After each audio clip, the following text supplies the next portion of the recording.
Hello everyone, I am the narrator, and I am here to help you today. I know you use this video to fall asleep, so before that, like the video and subscribe to the channel. Also, where are you from and what time are you watching? Now get comfortable and relax. The silence in an empty office building is never complete. It breathes with mechanical whispers, the hum of servers, the occasional click of a thermostat, the distant groan of the elevator shaft settling. But silence has texture, and after 3 months of working late at Carson Financial, I had learned to read its patterns like Braille, which is why when the footsteps began, I knew immediately they didn't belong. The clock on my monitor read 2:17 a.m. when I first heard it, a soft measured cadence echoing down the corridor outside my office. Tap, tap, tap, 3 steps, then silence. I dismissed it as the building's night custodian, though I couldn't recall ever seeing anyone clean this late. The deadline for the Miller portfolio loomed over me like a guillotine, and I had more pressing concerns than investigating random noises. But at 2:24 a.m. it came again, tap, tap, tap, tap, tap, 5 steps. This time I frowned, fingers hovering over my keyboard. Something about the precision of those footfalls set my teeth on edge. Each step landed with identical pressure, spaced at mathematically perfect intervals. No human walks with such mechanical consistency. I returned to my spreadsheets, but my concentration had fractured the Fibonacci sequence I was working with, kept morphing into footstep patterns in my mind at 2:33 a.m. The sound returned, tap, tap, tap, tap, tap, tap, tap, tap. 8 steps, my skin prickled with gooseflesh. The progression was unmistakable, 358. The Fibonacci sequence. I'm a financial analyst, not a mathematician, but patterns are the backbone of my profession. Coincidences exist, but not coincidences this precise. I rose from my chair and approached my office door, hesitating with my hand on the knob. The rational part of my brain insisted I'd find a perfectly mundane explanation. Perhaps an automated cleaning robot with peculiar programming, but something deeper, something primal warned me to stay put. I compromised by peering through the narrow vertical window in my door. The hallway stretched empty in both directions, illuminated by the sickly glow of emergency lighting. Nothing moved in that pallid corridor, yet the memory of those footsteps lingered in my ears like an echo. When I returned to my desk, I opened a new spreadsheet and titled it Sounds. If there was a pattern here, I would document it, analyze it, understand it. Understanding dispels fear, that's what my father always said at 2:44 a.m. Tap, tap, tap, tap, tap, tap, tap, tap, tap, tap, tap, tap, tap. 13 steps. My hands trembled as I typed the number into my spreadsheet. The Fibonacci sequence continued 3, 5, 8, 13, but it wasn't just the number of steps that disturbed me. The timing between these events, 7 minutes, 9 minutes. 11 minutes was also following a pattern. The intervals were increasing by 2 each time I stared at my screen, my throat constricting. If the pattern held, the next set of footsteps would come at 2:57 a.m. and consist of 21 steps. Part of me wanted to pack up my things and leave to dismiss this as sleep-deprived paranoia, but another part, the analyst, the pattern seeker, needed to know if my prediction would prove correct. 2:57 a.m. arrived with suffocating slowness. I sat rigid in my chair, eyes fixed on the door ears, straining against the silence. Then with clockwork precision, tap, tap, tap. I counted each footfall silently, my heart accelerating with each number. When the 21st step fell, a cold sweat had broken across my forehead. The footsteps had come exactly when and how I'd predicted. I began to document everything. The precise time between steps, 0.78 seconds. The acoustic quality of each footfall like leather on marble. Though our floors were carpeted, the direction always moving from east to west, never returning. I even recorded the sounds on my phone, though. Listening to the playback made my skin crawl. There was something subtly wrong with the recording. The footsteps sounded more distant, more hollow, as if they were falling in some space adjacent to, but not quite within our reality. By 4:30 a.m., I had logged 7 sequences of footsteps. Each followed the Fibonacci progression perfectly, and each arrived after an interval that increased by 2 minutes. The number of steps had reached 233. I calculated that the next sequence would involve 377 steps and take nearly 5 minutes to complete, but the pattern contained more than just numbers.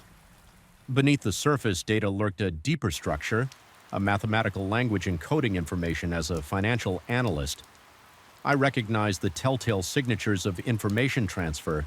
These weren't random patterns, they were communication. I began mapping the intervals between individual steps within each sequence. The micro patterns formed what looked like a three-dimensional matrix. When visualized by 5 a.m., I'd written an algorithm to translate these patterns into spatial coordinates.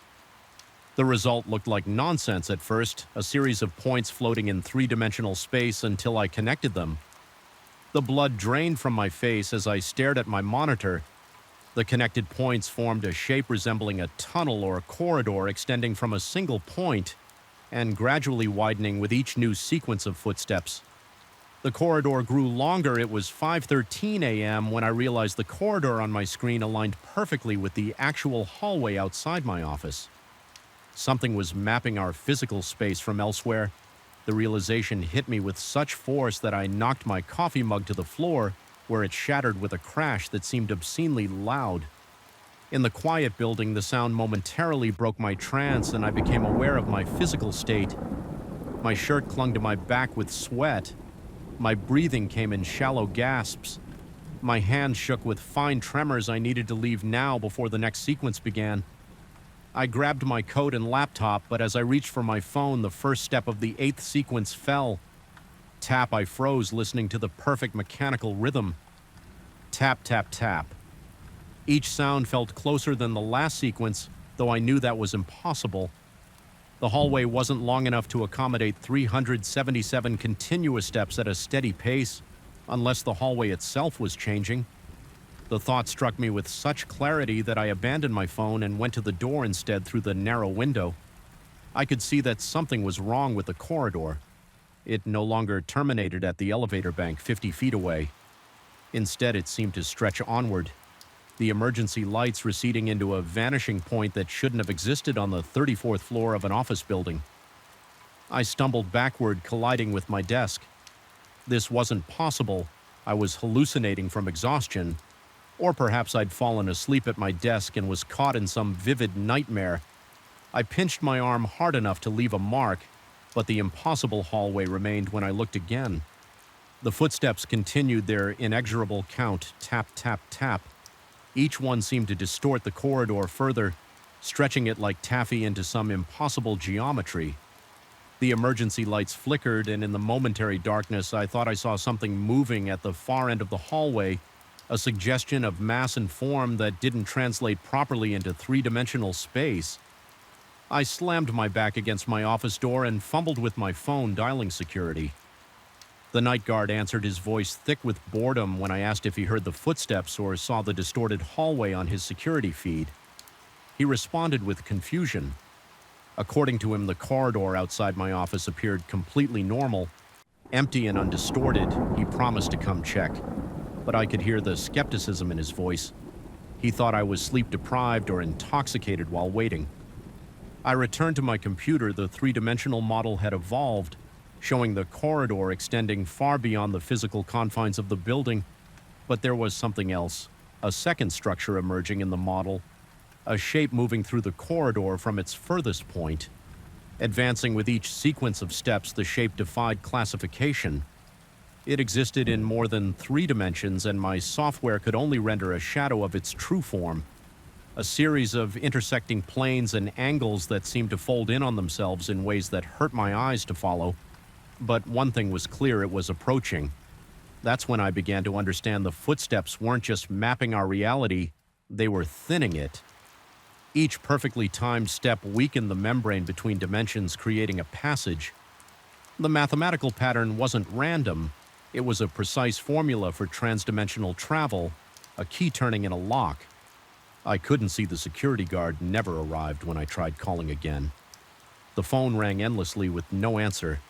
I was alone with the footsteps, now well over 200 in their count, and the growing certainty that something ancient and utterly alien was walking toward me from another reality. I had 2 choices: flee through the distorted hallway, or stay and face whatever emerged. Neither option seemed particularly survivable, but as I stared at my computer screen, a third possibility suggested itself. If the pattern of steps was creating this breach, then disrupting the pattern might seal it. The footsteps had reached 300 of their predicted 377. I had precious little time. I grabbed my phone and accessed a sound engineering app I'd used for a presentation last year. Working frantically, I isolated the exact acoustic signature of the footsteps from my recording and inverted the waveform, creating a cancellation pattern. Playing it would be useless. The footsteps weren't sound waves, but mathematical constructs manifesting as sound. I needed something physical, something that could introduce a counter pattern into the sequence. My eyes fell on the office fire alarm. The building's alarm system operated on a precisely timed pulse, a regular burst of sound at 0.5-second intervals. If I could trigger it at exactly the right moment, it would create a disruptive interference pattern against the 0.78-second intervals of the footsteps. I watched my screen counting down when the 321st step fell. I grabbed the fire alarm handle and pulled with all my strength. The shriek of the alarm shattered the perfect rhythm of the footsteps through my office window. I saw the extended corridor seem to vibrate its impossible length, contracting like a release spring. Something at the far end, something my mind couldn't quite process, seemed to writhe in confusion or pain. The alarm's pulse beat against the footstep pattern, creating nodes of destructive interference on my computer screen. The three-dimensional model began to collapse, the tunnel contracting the approaching shape, retreating. I pressed my face against the door window, watching as the hallway snapped back to its normal dimensions with such violence that I felt the building shudder beneath my feet. The emergency lights flickered rapidly, then stabilized. The elevator bank reappeared where it belonged, solid and mundane. The footsteps had stopped in their place. Came the sound of confused voices and doors opening. As my few fellow night workers responded to the fire alarm, someone shouted about evacuation protocols. The night security guard appeared at the end of the corridor, looking annoyed and fully corporeal. I sank to the floor, my back against the door, lungs burning from breaths. I hadn't realized I'd been holding my laptop chimed with a system error. The modeling program had crashed. Taking my dimensional calculations with it, all that remained was the original spreadsheet with its record of step counts and intervals as people began to file past my office toward the emergency stairs. I quickly saved the spreadsheet to a secure cloud folder. I would need it as evidence of what had happened. Proof for myself, if no one else, that I hadn't imagined the whole thing. The building evacuation took nearly an hour. Fire services came and went, finding no sign of fire management, sent everyone home for the day while they investigated the alarm trigger. I joined the crowd of irritated employees heading to the parking garage, my laptop clutched tightly against my chest. I haven't returned to the office since that night. I called in sick, then took vacation days, and finally submitted my resignation. The Miller portfolio remains unfinished. My career and financial analysis is likely over. Instead, I spend my days in a small apartment far from downtown. Analyzing the data I salvaged, the pattern was incomplete. Whatever was coming through didn't make it, but the breach was only temporarily sealed. The mathematics suggest it will try again, perhaps somewhere else.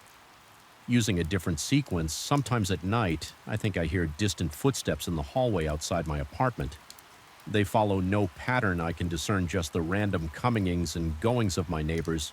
But I've installed sound monitoring equipment just in case, set to alert me if it detects any precise repeating intervals. I've tried contacting mathematics professors, physicists, even parapsychologists. But none take me seriously. They see a man who had a nervous breakdown, not someone who glimpsed the thin dimensional barriers that separate our reality from others. So I watch and I listen and I prepare, because while I disrupted the pattern, once I'm not certain I could do it again, and whatever was coming through that corridor, that ancient patient intelligence with its precise and terrible footsteps hasn't given up. It's still walking, still counting, still coming. And mathematics is a universal language story. 2, there's a theory that certain frequencies exist beyond our perception, vibrating in spaces we can't access. I never believed it until I heard the voice. Just 3 words at first: get out now, buried in the background. Noise of a track I was mixing, 3 words that would irrevocably alter my existence, that would make me question the boundary between sound and consciousness, between what we hear and what hears us. I first noticed the anomaly on a Tuesday night while working late in my home studio. The deadline for my latest film score loomed just days away, and I'd been pushing myself to the brink of exhaustion, fueled by nothing but black coffee and desperate ambition.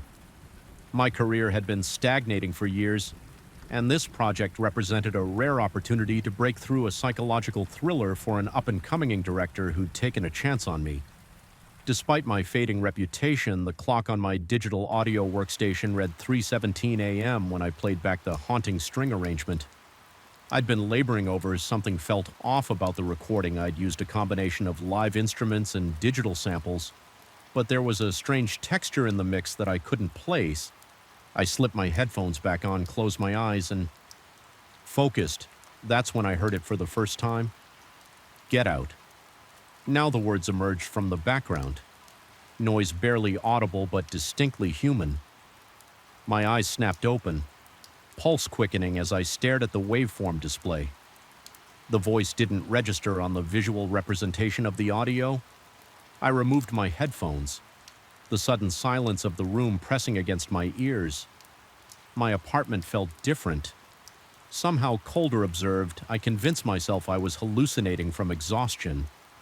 The human brain is hardwired to find patterns in randomness, to hear words in white noise. I'd read about this phenomenon, how our minds construct meaning from chaos. It was nothing more than auditory pareidolia. I reasoned, coupled with sleep deprivation and the pressure of the deadline, I exported the track without further investigation and went to bed the next day. I returned to the studio refreshed, ready to tackle the next cue. I'd almost forgotten about the voice until I opened the previous night's session to reference a motif playing back the exported file. I heard nothing unusual at first, but when I soloed the string section and boosted certain frequencies, there it was. Again, why are you still here? You were warned. My stomach tightened into a knot. The voice was clearer now, more articulate, with a sibilant quality that made my skin crawl. It wasn't my imagination. Something or someone had contaminated my recording. The rational explanation was that my equipment had picked up radio interference or cross signals with another recording device. I'd heard stories of old analog systems accidentally capturing radio broadcasts, telephone conversations, even baby monitors. But my setup was entirely digital, isolated from external signals built specifically to prevent such interference. I spent hours analyzing the audio running it through spectrum analyzers and noise reduction software. According to every metric, there was nothing unusual about the recording yet. When I played it back, the voice remained undeniable and increasingly coherent. My fascination quickly evolved into obsession. I abandoned work on the film score and began deliberately trying to capture more of these anomalous audio artifacts. I recorded hours of ambient room noise, leaving my microphones running while I slept while I was away, testing different components and configurations of my equipment. The results were disturbing. Not only did I continue to capture voices, but they became increasingly complex and conversational. They asked questions about my equipment, commented on changes I'd made to my setup, even referred to conversations I'd had with myself when I thought I was alone. One recording captured a voice describing with unsettling accuracy a nightmare I'd had the previous night, but had told no one about. I needed someone else to hear it. To confirm I wasn't losing my mind, I called Marcus, a sound engineer friend who'd helped me set up my studio years ago. He arrived the next afternoon, clearly concerned by the urgency in my voice when I'd called. I played him the recordings, watching his face intently for a reaction. His expression remained neutral as he listened. Eventually, shaking his head apologetically, he suggested I'd been working too hard, that my ears were fatigued. When I insisted, growing increasingly agitated, he humored me by running his own analysis on the files. He found nothing to him. There was only music and the natural room tone of my studio. After he left, promising to check back on me in a few days, I sat in the crushing silence of my studio, questioning my sanity. Then my monitor speakers crackled to life without being powered on. A voice louder than ever before filled the room. He can't hear us. Not everyone is attuned to our frequency, but you are. You've always been sensitive to us even before you knew we existed. My heart hammered against my ribs as sweat beaded on my forehead. I wasn't crazy. The voices were real, but for some reason only I could hear them. I questioned the voice, directly asking what it wanted from me. The response came immediately, bypassing my speakers entirely and seeming to materialize inside my head. We need a conductor, a translator, someone to bridge our world with yours. That night, I discovered that my equipment wasn't just receiving these transmissions, it was communicating with entities that existed as pure sound beings that inhabited frequencies just beyond normal human perception. My digital audio workstation served as a conduit, a doorway between dimensions, separated not by space but by sound. They explained in fragments across multiple recordings that they had existed alongside humanity for millennia, occasionally crossing over through sensitive individuals, musicians, composers, sound engineers. What humans interpreted as divine inspiration or artistic genius was often their influence seeping through. I should have been terrified, but instead I felt a perverse sense of privilege. I'd been chosen, my stagnating career suddenly felt like necessary preparation for this. Moment this revelation, they promised to help me create music, unlike anything the world had ever heard. Compositions that would affect listeners on a profound neurological level, and they delivered under their guidance. My work transformed. The score I'd been struggling with flowed from my fingers, effortlessly infused with harmonic structures and micro-onal variations that seemed to bypass the conscious mind and speak directly to something deeper. When I presented the completed work to the director, he sat in stunned silence, tears streaming down his face. He couldn't explain why the music affected him so powerfully. He just knew it was perfect. The film was a critical sensation with numerous reviews, specifically highlighting the hypnotic, transcendent quality of the score. Offers for new projects flooded in. For the first time in my career, I could be selective, choosing only projects that my new collaborators approved of. It was during my third project under their influence that I began to understand their true purpose. I noticed patterns in the frequencies. They encouraged me to use modulations that, when analyzed, mathematically formed complex structures. They weren't just creating emotionally resonant music, they were encoding messages within the sound itself, processes these patterns subconsciously. They explained each composition was planting seeds, preparing listeners for what they called the harmonization, a synchronization of human consciousness. Through sound, my music was being used to create a network of minds attuned to their frequency. Individuals who would become more receptive to direct communication from these entities. The realization should have horrified me, but by then I was too deeply immersed in their world, too dependent on their guidance. My own thoughts had become intertwined with theirs until I could no longer distinguish between my creativity and their influence. My success, my renewed sense of purpose, all of it stemmed from them as my music spread across streaming platforms, film screenings, and public spaces. I monitored its effects through social media. Listeners reported intense emotional responses, vivid dreams featuring sounds they couldn't describe, and a strange sense of connection to others who had heard the same compositions. Some claimed they could hear whispers beneath the music voices speaking directly to them. The network was growing. I convinced myself this was beneficial, a new form of human connection facilitated by these advanced beings. They assured me they meant no harm, that they merely sought symbiosis with humanity. But late at night, in rare moments of clarity, when their voices temporarily receded, doubts crept in. What if I was being manipulated? What if this harmonization was actually a form of colonization, an invasion through sound? During one such moment of lucidity, I discovered something that shattered the last of my complacence. Hidden in my digital audio workstation's temporary files was a folder I didn't remember creating, containing compositions I had no recollection of working on. These weren't film scores or commissioned works. They were functional sounds designed for public address systems, elevator music, hold music for telephone services, streaming platform intros, and other ubiquitous audio environments. The entities had been using my credentials, my professional identity, to distribute their encoded messages through the most pervasive channels imaginable, reaching millions who would never knowingly listen to my film scores. The scope of their plan was far more extensive than I had imagined that night. I destroyed my studio, I smashed monitors, dismantled computers, shredded cables, anything that could serve as a conduit for their voices. My hands bled as I tore equipment from the walls, my throat raw from screaming counterfrequencies I instinctively believed might disrupt their transmission. The neighbors called the police, who found me huddled in the corner of the destroyed room babbling about frequencies and mind control. I spent 3 weeks in a psychiatric facility diagnosed with acute psychosis triggered by professional pressure and sleep deprivation. The doctors were kind but firm in their interpretation of my experience.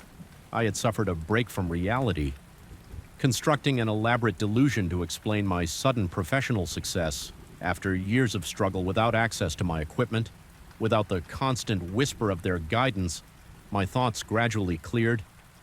I began to consider the possibility that the doctors were right. Perhaps I had created these entities as personifications of my own repressed creativity, my fear of success, my desire for external validation. When I was released, I moved to a small apartment in another city, leaving my professional connections behind.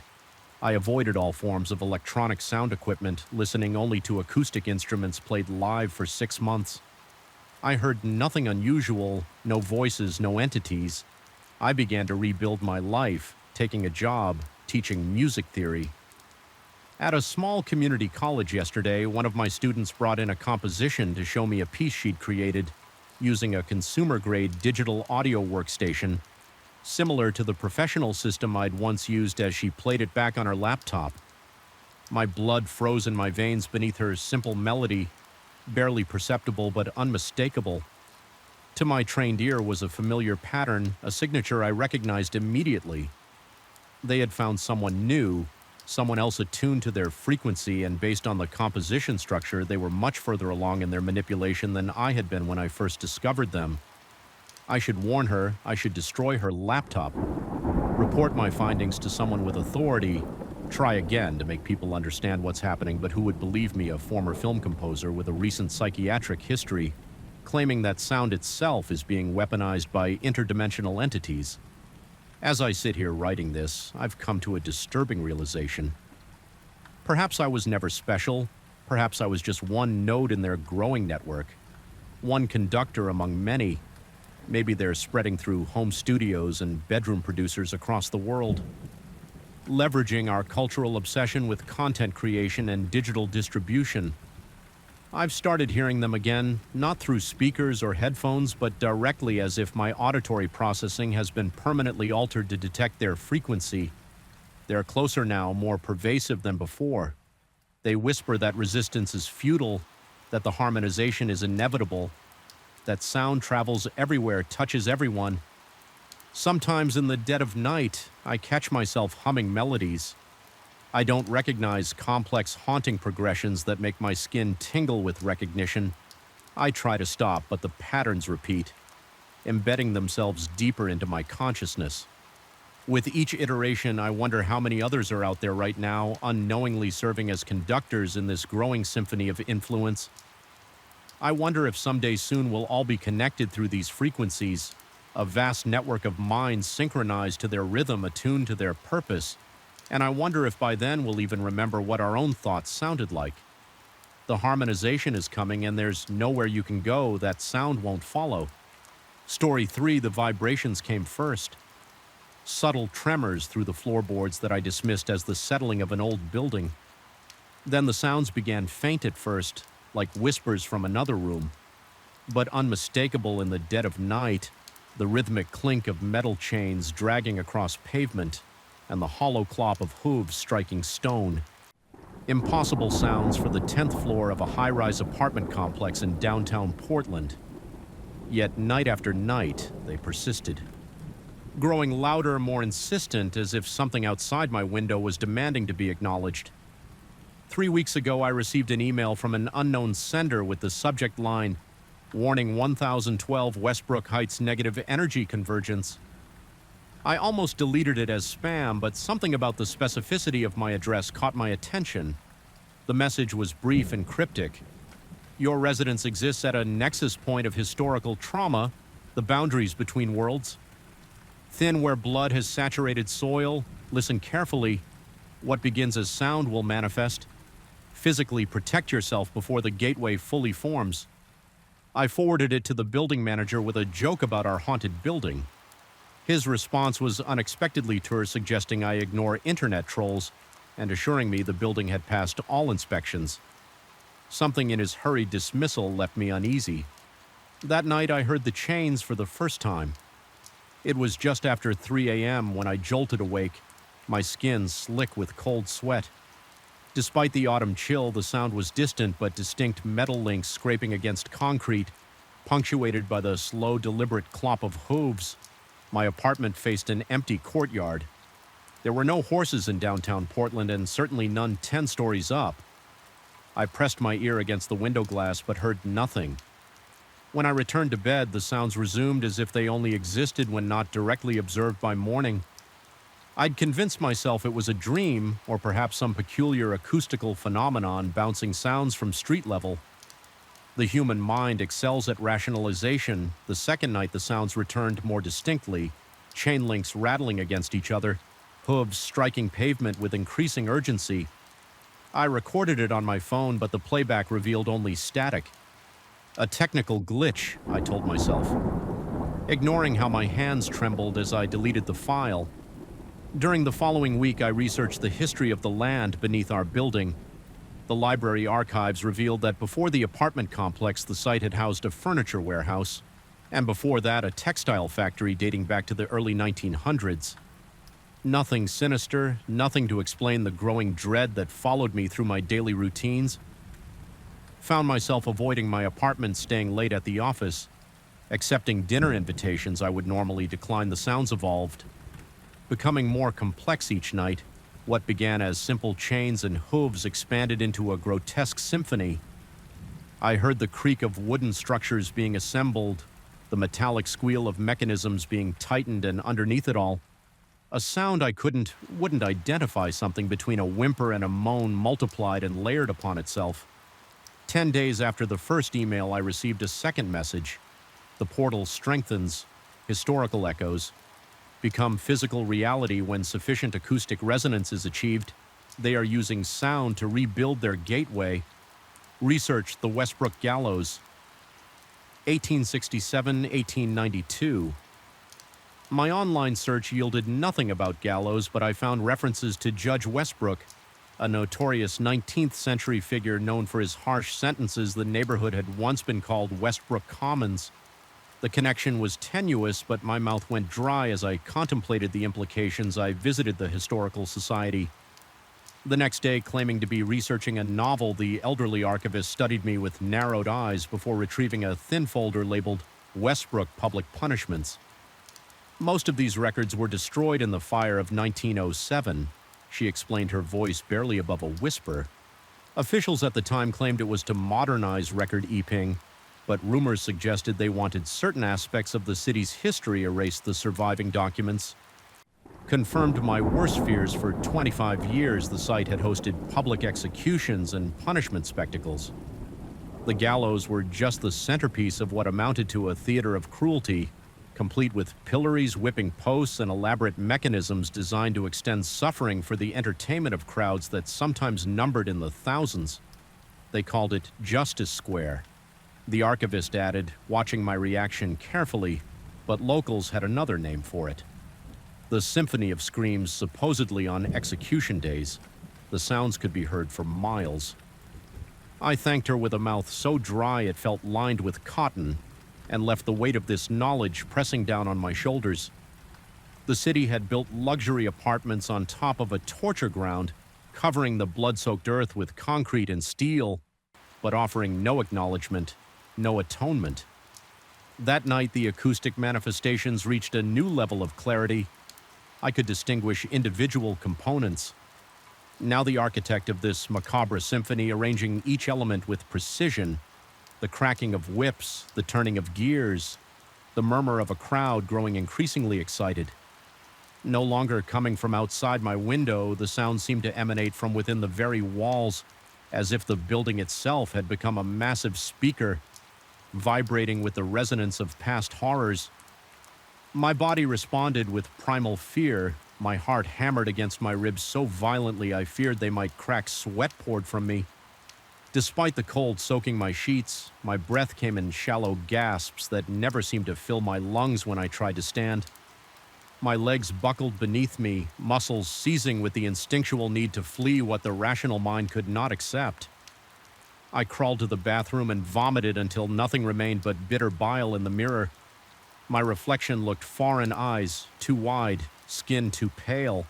A stranger wearing my face, but transformed by terror. I needed confirmation I wasn't losing my mind.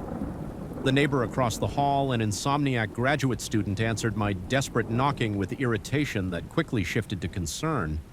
I asked if she had heard anything unusual at night. Her expression of confused pity told me everything before she even spoke. She heard nothing. No chains, no hooves, no symphony of torture, just the normal sounds of the city at night. She suggested carbon monoxide poisoning, or perhaps I should see someone about auditory hallucinations. I nodded and retreated, knowing how I must appear. Disheveled, wild-eyed, reeking of fierce sweat. As her door closed, I caught her reaching for her phone, likely to report a disturbance. I couldn't blame her back in my apartment. The sounds had stopped, replaced by a silence so complete it felt artificial, as if the world outside my walls had ceased to exist. I collapsed into bed exhaustion, finally overcoming terror, and fell into a dreamless sleep. The next morning, I discovered the first physical manifestation. A thin layer of dirt covered my living room floor. Not the dust of neglected housekeeping, but actual soil, dark and rich, forming a perfect circle approximately 6 feet in diameter. When I touched it, the dirt was cold and damp, as if recently excavated from deep underground. More disturbing still, it contained fragments of what appeared to be bone, small weathered pieces. I refused to examine closely. I swept it up, dumped it down the garbage chute, and scrubbed the floor until my hands were raw. Later that day, I contacted a realtor about breaking my lease, citing urgent family matters. The earliest I could move was in 3 weeks. I considered getting a hotel room, but couldn't afford an extended stay on top of rent. I purchased sleeping pills, noise, and selling headphones, blackout curtains, anything to create a barrier between myself and whatever was trying to break through. None of it helped. The noises became louder, more insistent, pushing through all my defenses 2 nights ago. I awoke to find my furniture rearranged. Every piece had been pushed against the walls, clearing the center of the room where the dirt had appeared. In that space now stood a crude outline formed of rust-cold dust, the rough shape of a gallows. My throat constricted at the sight, of pressure around my neck that wasn't entirely psychosomatic. I tried to disperse the outline with my foot, but the dust clung to the floor as if magnetized. Last night, I witnessed the culmination of their efforts. The sounds reached a crescendo around midnight. No longer just historical echoes, but a deliberate construction. Each component of the acoustic architecture locked into place with terrible precision. The temperature in my apartment plummeted, my breath visible in the suddenly frigid air. The center of my living room floor began to ripple like the surface of a pond, disturbed by a stone. The hardwood seemed to lose solidity, becoming fluid, reflective from its depths. Shadows moved indistinct at first, then with increasing definition. Human shapes, dozens of them pressing upward as if against a membrane. Their features distorted, but their intentions, clear hands reached toward the barrier, testing its resilience. I retreated to the farthest corner of the room, pressing myself against the wall as if I could phase through it. My entire body convulsed with tremors. I couldn't control the rational part of my brain, shut down entirely, leaving only the animal instinct for survival. Screaming through every nerve ending, a face pressed against the barrier from below. Features twisted in an expression between rage and ecstatic anticipation. Its mouth opened impossibly wide, and though I heard nothing, I felt the vibration of its scream through the floorboards beneath my feet. More faces joined the first, a mosaic of contorted visages, all focused on me with terrible recognition, as if they had been waiting specifically for my presence. The barrier between worlds stretched thinner, becoming transparent. I could see now what lay beneath. Not some metaphysical hell, but the historical reality of what had once existed here. The gallows platform, the mechanisms of torture, the eager crowd. History attempting to reclaim its space in the present. In my panic, I remembered something from my research. Acoustic standing waves can be disrupted by introducing counterharmonics with shaking hands. I connected my phone to my speakers and played the loudest, most discordant music I could find at maximum volume. The effect was immediate. The membrane rippled violently, the faces beneath it contorting in what appeared to be pain or frustration. The temperature fluctuated wildly as the portal fought to maintain integrity. I grabbed my emergency backpack and fled the apartment, the cacophony of my impromptu countermeasure. Following me down the hallway, I spent the night in my car parked under bright streetlights in a 24-hour store parking lot. This morning, I returned only long enough to grab essential documents and a change of clothes. The portal had receded, leaving behind a perfect circle of scorched flooring. Tonight will be worse. They're learning adapting their acoustic architecture to overcome resistance. The barrier grows thinner with each attempt. I'm writing this from a coffee shop across town, hoping that distance might weaken their ability to reach me, but I can still feel the vibrations, subtle tremors through the table beneath my hands, the faint but unmistakable sound of chains dragging across pavement just at the edge of hearing. My apartment isn't the portal I am. They've been using the acoustics to attune me to make me a conduit. I found a motel 50 miles away where I'll stay tonight, but I don't believe it will make a difference. The chains will follow. The symphony will continue. The gateway will open. And when it does, I'll face what comes through. Not with counterharmonics this time, but with acknowledgement. These souls don't seek vengeance. They seek recognition, remembrance. Their suffering was erased from history, built over and forgotten. Perhaps that is the true unfinished business, keeping them bound to this place tomorrow. I'll contact the Historical Society about establishing a proper memorial. It's a long shot, but maybe by acknowledging the past, I can close the acoustic gateway before it fully forms for now.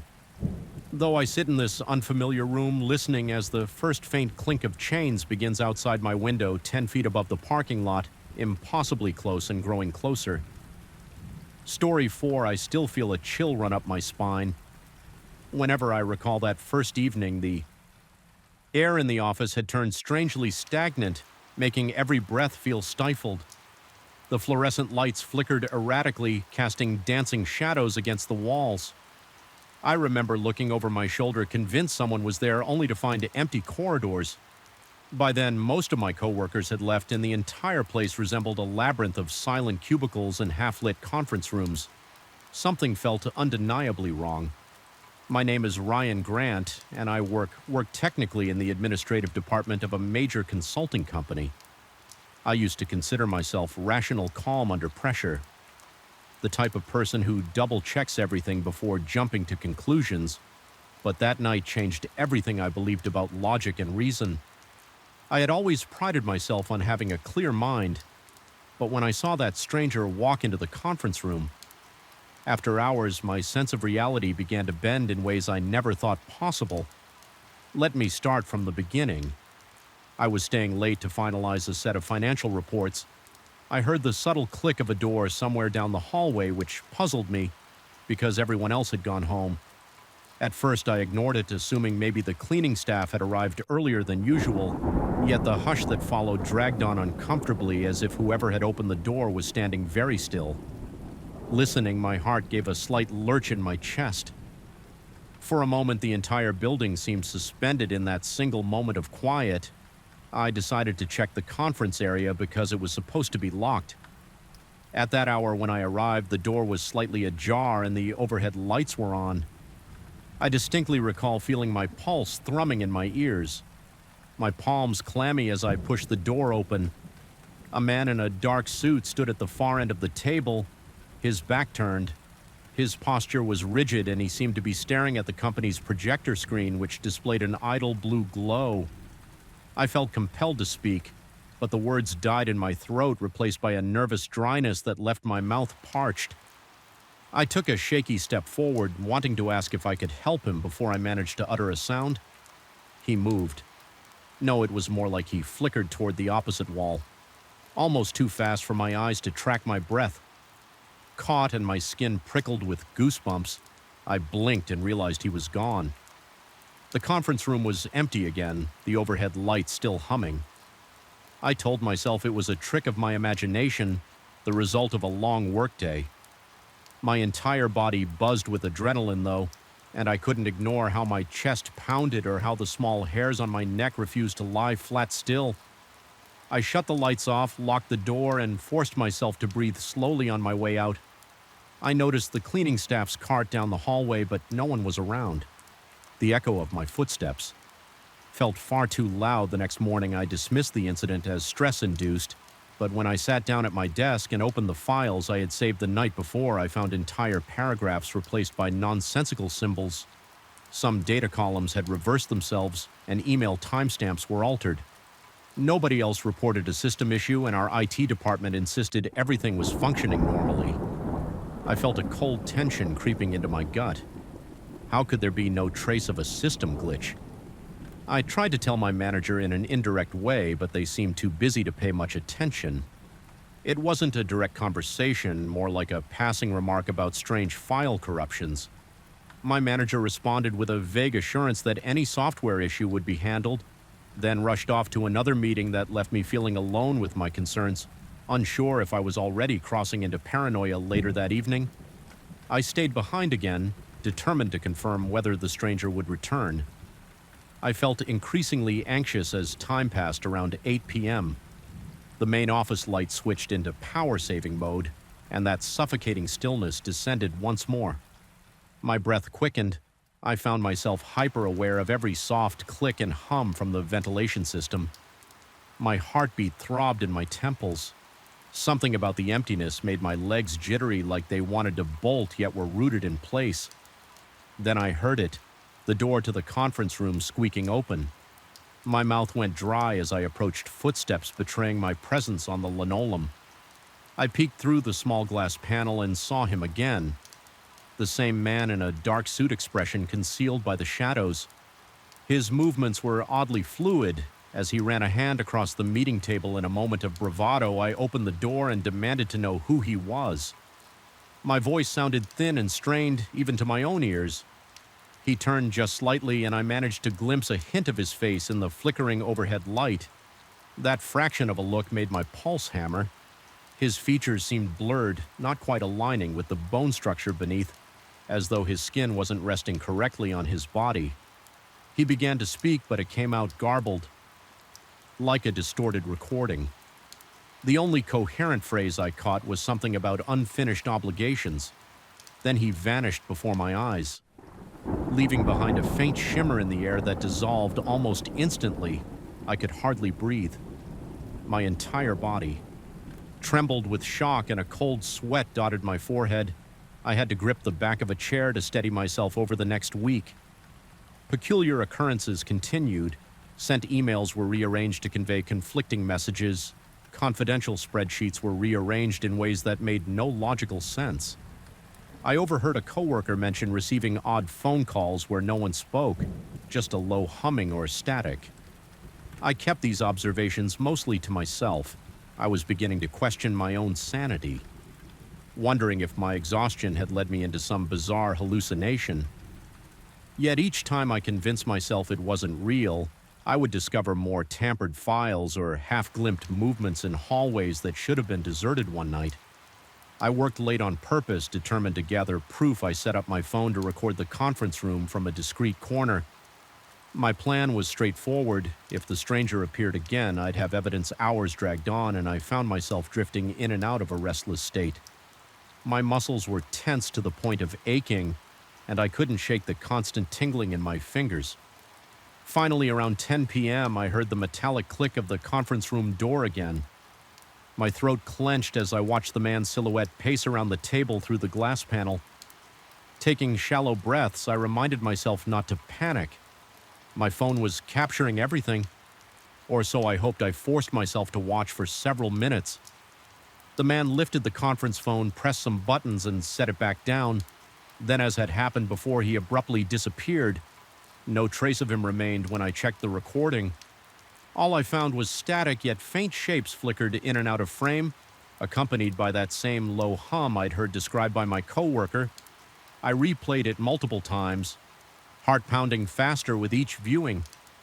Toward the end, the distortion on screen formed something akin to silhouettes more than one.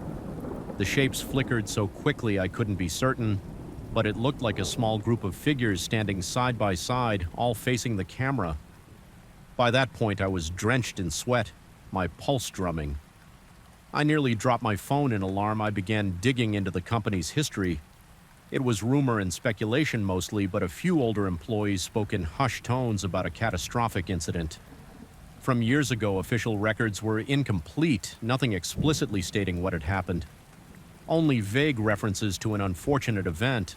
Some people implied that a group of workers had simply never returned after a malfunction in a new facility. Others insisted the entire story was corporate myth. No one had a definite explanation, but everyone seemed to share a quiet apprehension as if it was safer not to pry obsessive to find answers. I checked archived documents at the library, anything that might shed light on the nature of this rumored accident. The more I uncovered, the more I realized something had been carefully swept under the rug. Certain articles hinted at an experiment or perhaps a new industrial process that went wrong, causing employees involved to go missing under highly secretive circumstances. It was never acknowledged openly in official statements from the company. Dodged direct questions, I couldn't find specifics. All I had were suspicious gaps in the records as these revelations sank in. My tension escalated, my heartbeat felt perpetually unsettled, skipping in a frantic rhythm if I let my mind wander. My appetite vanished, replaced by a nauseous churning. The building itself felt different to me, as though it watched my every move. Some corridors seemed to stretch longer than I remembered my reflection in glass windows. Occasionally looked slightly askew, eyes flicking from side to side. Even when I stood still, I was no longer sure if I was witnessing actual anomalies or just losing my grip on what was real. A crucial turning point came one evening when I decided to re-examine the digital logs of our office's security system for hours. I scrolled through timestamps, comparing them to my experiences. Strangely, the log showed no entries. For those times I had heard the door open, it was as if the intruder bypassed the system entirely. Then I noticed new lines of data had been inserted into random days, referencing non-existent visitors. The more I pored over them, the more they formed a pattern, a hidden code of some sort. My chest tightened as a dreadful realization dawned on me. This being, or perhaps multiple beings, were rewriting not only spreadsheets, but the very data that documented their presence. I confronted an IT specialist, quietly avoiding any direct accusation, just asking if they had noticed weird anomalies. They shrugged, looking uncomfortable, and hinted that some things are best left alone. My skin prickled at their tone. It was neither casual nor reassuring. It felt like a subtle warning. One night, determined to break this cycle, I cornered the cleaning staff and inquired if they had seen anything unusual. One of them admitted in halting words that they sometimes caught glimpses of shadows moving in corners or flickers in the reflection of the polished floors, shapes that disappeared the moment they turned to look. It matched my experiences perfectly. This wasn't a simple hallucination with a renewed sense of urgency. I convinced myself to watch the distorted footage from my phone in detail, hoping to decode the shapes as I sat in the lonely break room, the overhead fluorescent flickering. I replayed it frame by frame. My heart thudded violently in my chest and my breath grew ragged.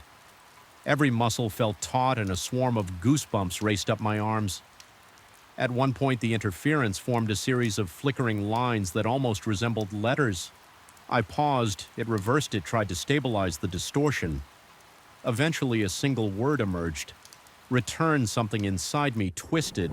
I had the sensation of being pulled deeper into an invisible vortex. These intruders were more than just one strange man. They were a collective presence intricately connected to an incident the company had buried. It felt as if they wanted to re-inhabit the space that had once belonged to them, or perhaps to reclaim something stolen. My mind reeled at the possibilities. I remembered the final part of that rumor, that the missing staff never reappeared and no official explanation was given.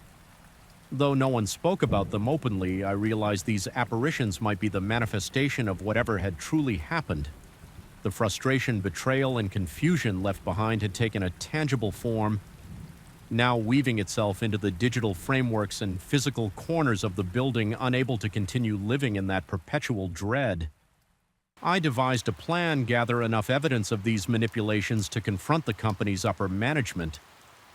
However, as I prepared a thorough report with screenshots of corrupted data and carefully noted anomalies, the documents kept changing each time I opened them.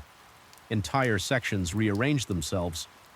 It was as though the entity was mocking my attempts at exposure, rewriting the narrative in real time.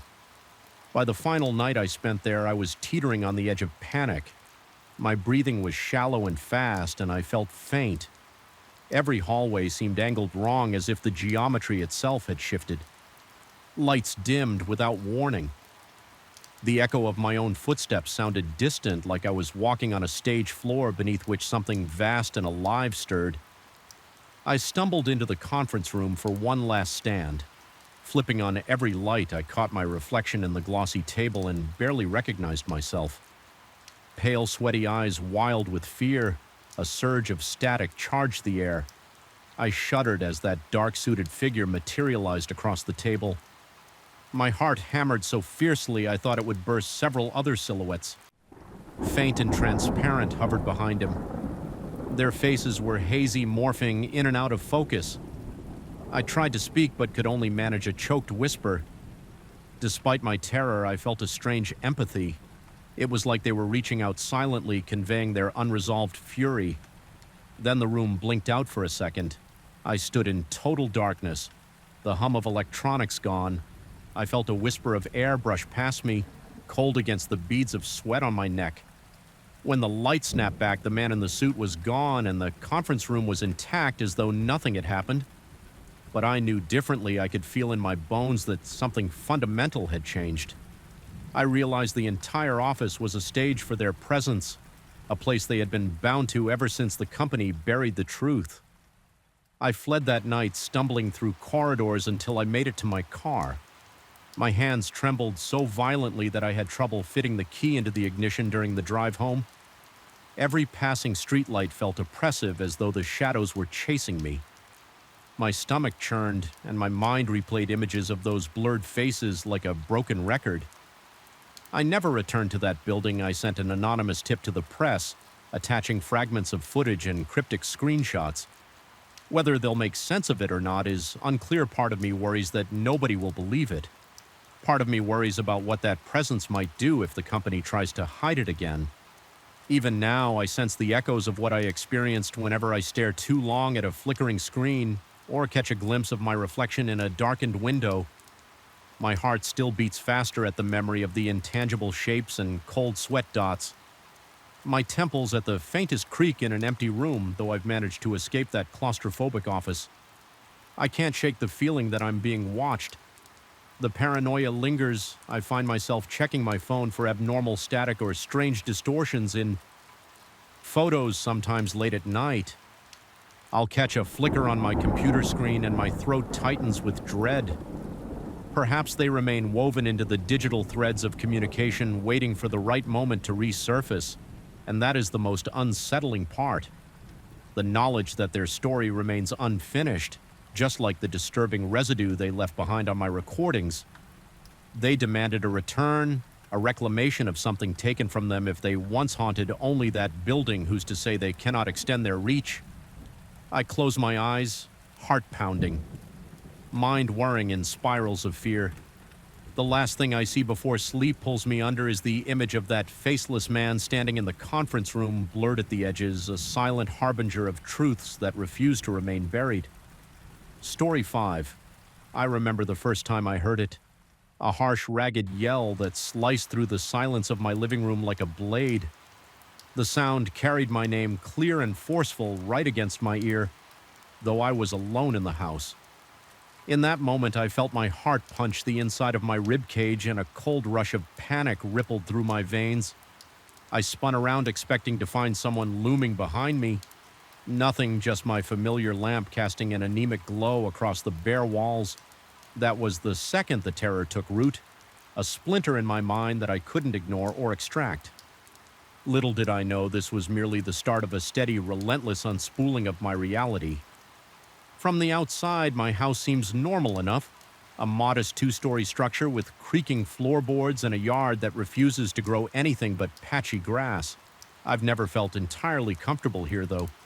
The walls seem too thin, the windows let in too little light, and there's an almost imperceptible odor in the air that I can't quite identify, something damp and stale like wet cement left too long in the dark.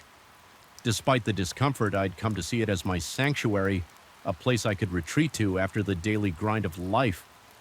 That sanctuary feeling vanished the day I heard my name shouted in an empty room. I can't even articulate the sense of violation I felt in that instant. My name is personal, an intimate label tying me to my identity. Hearing it barked out as though by an unseen intruder triggered every fight or flight instinct in my body. My pulse thundered in my ears and my breath snagged in my throat, leaving me momentarily paralyzed. I stayed like that for a few seconds, chest-tight eyes darting for the source of the voice. Eventually, I convinced myself it was a bizarre auditory hallucination. Maybe I'd been under too much stress, or I was simply exhausted with trembling hands. I inspected every room anyway, each door squeaking as I flung it open. Each closet light flickering ominously. No sign of anyone else. No sign that a real intruder had forced entry for a while. I managed to compartmentalize the experience, pushing it into a corner of my mind labeled one-off weirdness. But later that night, as I lay in bed, I heard it again. This time it sounded different, like a whisper, but still forcibly close, as though someone were leaning right next to my ear. It said my name once, slow and breathy, before fading into silence. I bolted upright, heart-hammering cold sweat trickling along my temples. A gnawing dread settled in my stomach, and I remained awake for hours listening for any sign of movement. Days passed, and the phenomenon escalated. My name reverberated through the house at precise intervals, though I wouldn't notice the pattern until later. It might come from the living room in the morning, from the kitchen after lunch. From the narrow staircase at dusk, the voices varied too, which was even more unsettling. Sometimes deep and resonant, other times shrill and rasping. Each call brought an onslaught of adrenaline, a quiver in my limbs and a dryness in my mouth that felt like sandpaper. I developed a perpetual tension in my shoulders and lower back from being braced for the next sudden shout. I tried to confide in a friend, indirectly mentioning strange noises in my home and suspecting thin walls or odd acoustics. I didn't admit hearing my name.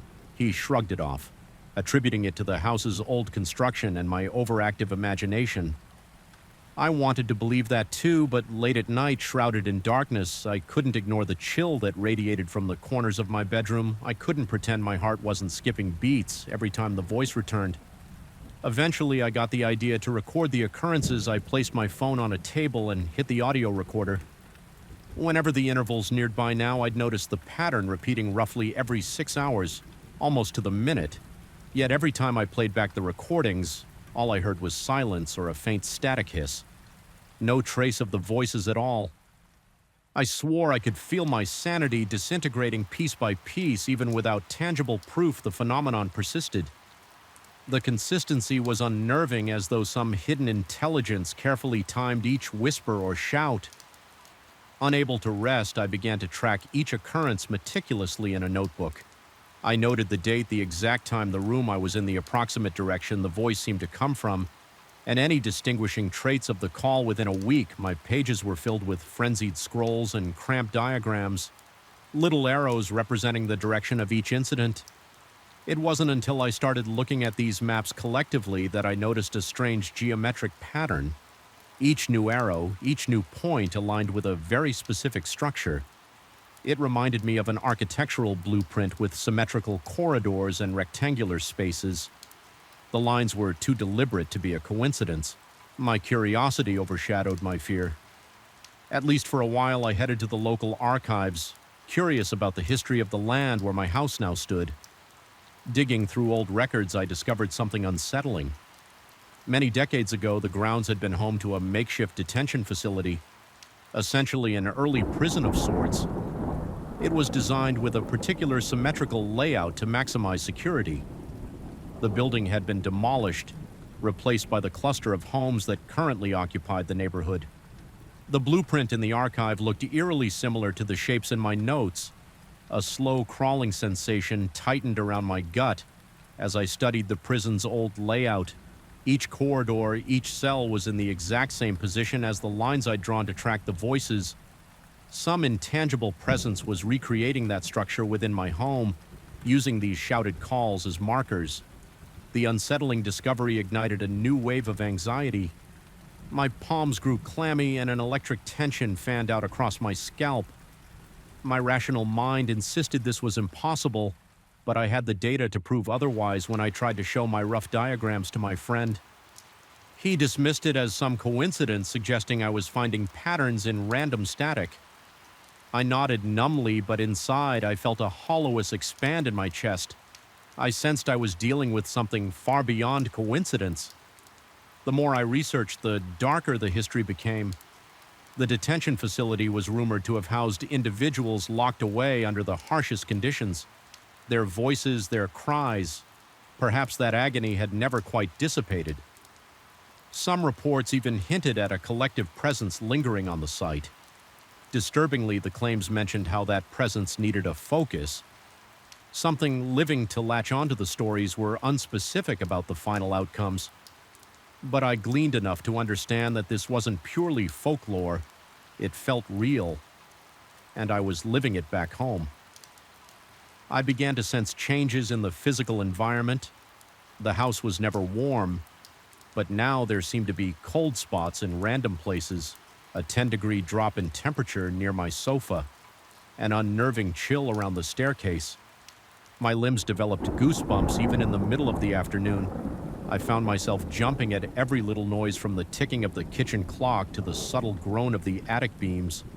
My appetite dwindled, and my nights were plagued by half-formed nightmares of corridors stretching endlessly, each with a voice calling out my name from within. Then I started feeling pressure in certain rooms, as though I were being crowded by invisible onlookers. It was like standing in a jam-packed elevator, except I was alone. The air felt heavier and my breathing grew tight. I found my chest rising and falling in a labored rhythm, as if something dense and unseen weighed on my body. The sense of being watched grew impossible to dismiss once, while brushing my teeth in the bathroom mirror. I thought I saw a faint silhouette flicker behind me, but it vanished the moment I spun around. Adrenaline blasted through my system, my pulse hammering so fast that my vision flickered with spots of light. Worse yet, the repeated calls were intensifying. No longer did they merely ring out and fade. Now they sometimes lingered, echoing like a drawn-out moan that ended in what could have been a sob or a hiss. When I heard it next to my bed at dawn, so close that I felt hot breath on my ear, I tumbled out of the covers, hitting the floor. My heart pounded as though trying to break free from my chest, and sweat soaked my hairline. The voice had shifted. It sounded like multiple tones layered on top of each other, a disharmony that made the hairs on my arm stand rigid. It repeated my name twice before withdrawing into silence. In my desperation, I decided I needed to figure out precisely where each call originated to mark out a fully realized map of this spectral structure. I spent hours pacing the halls with a watch in one hand and a piece of chalk in the other, drawing X-shaped marks on the walls and floor at every spot. I believed the voice came from every 6 hours it would happen, and I would add another mark. Soon the interior of my home was covered in chalk crosses, lines and frantic notes in my handwriting. A strange labyrinth emerged on my walls, reflecting the exact shape of the old prison's corridors. As the geometry neared completion, the atmosphere in the house began to smother me. The temperature fluctuated drastically. Sometimes an icy wind would gust through the living room, rattling the windows only for the stifling heat to return. Moments later, my breathing grew ragged, my throat dry, and my skin damp with perspiration. My senses started to blur. The faint outlines I caught in my peripheral vision seemed sharper, more defined, as though shapes were stepping forward from the chalk markings. More than once, I felt something brush against my shoulder or arm, a feather-like contact that made me jerk away and spin around in terror. yet still nothing was there, or if it was, I couldn't see it in any solid form. I tried to speak out loud, seldom because direct speech disturbed me, but when I did, my voice sounded thin, uncertain. I remember once demanding to be left alone, but the response was nothing but an oppressive silence. Another time I whispered that I wasn't afraid. Yet the quake in my chest betrayed the lie I believed that whatever was calling me was drawing power from my fear. My confusion, my dread, soared when the next call contained a guttural, multi-layered voice that didn't just speak my name. It dragged the syllables out in a mocking, half-hissing tone in the final phase as the chalk diagram approached what I suspected was the last piece of the puzzle. I started to see flickers of movement in broad daylight. The outlines were gathering, coalescing into shapes that resembled twisted silhouettes. Each one contorted in a posture of misery or rage. Panic crept into every muscle of my body. My legs trembled so severely that I had to lean against the wall just to remain standing. My lungs burned from the shallow, frantic way I was breathing. I kept telling myself this couldn't be real. Yet my senses refused to give me any reprieve. Every nerve was convinced the presence was tangible, pressing in on me from all sides. On the day the geometry was finally complete, I felt an almost electric sizzle in the air. It was as if the house vibrated with anticipation. A dark film seemed to coat the windows, blocking out the sunlight. The lights inside flickered. No matter which bulb I replaced, shadows moved in corners where no objects existed to cast them. And then I heard a collective voice, a layered chorus reverberating from every direction, entombing me in sound. It stretched my name into something that felt foreign, each letter pulsing with its own sinister life.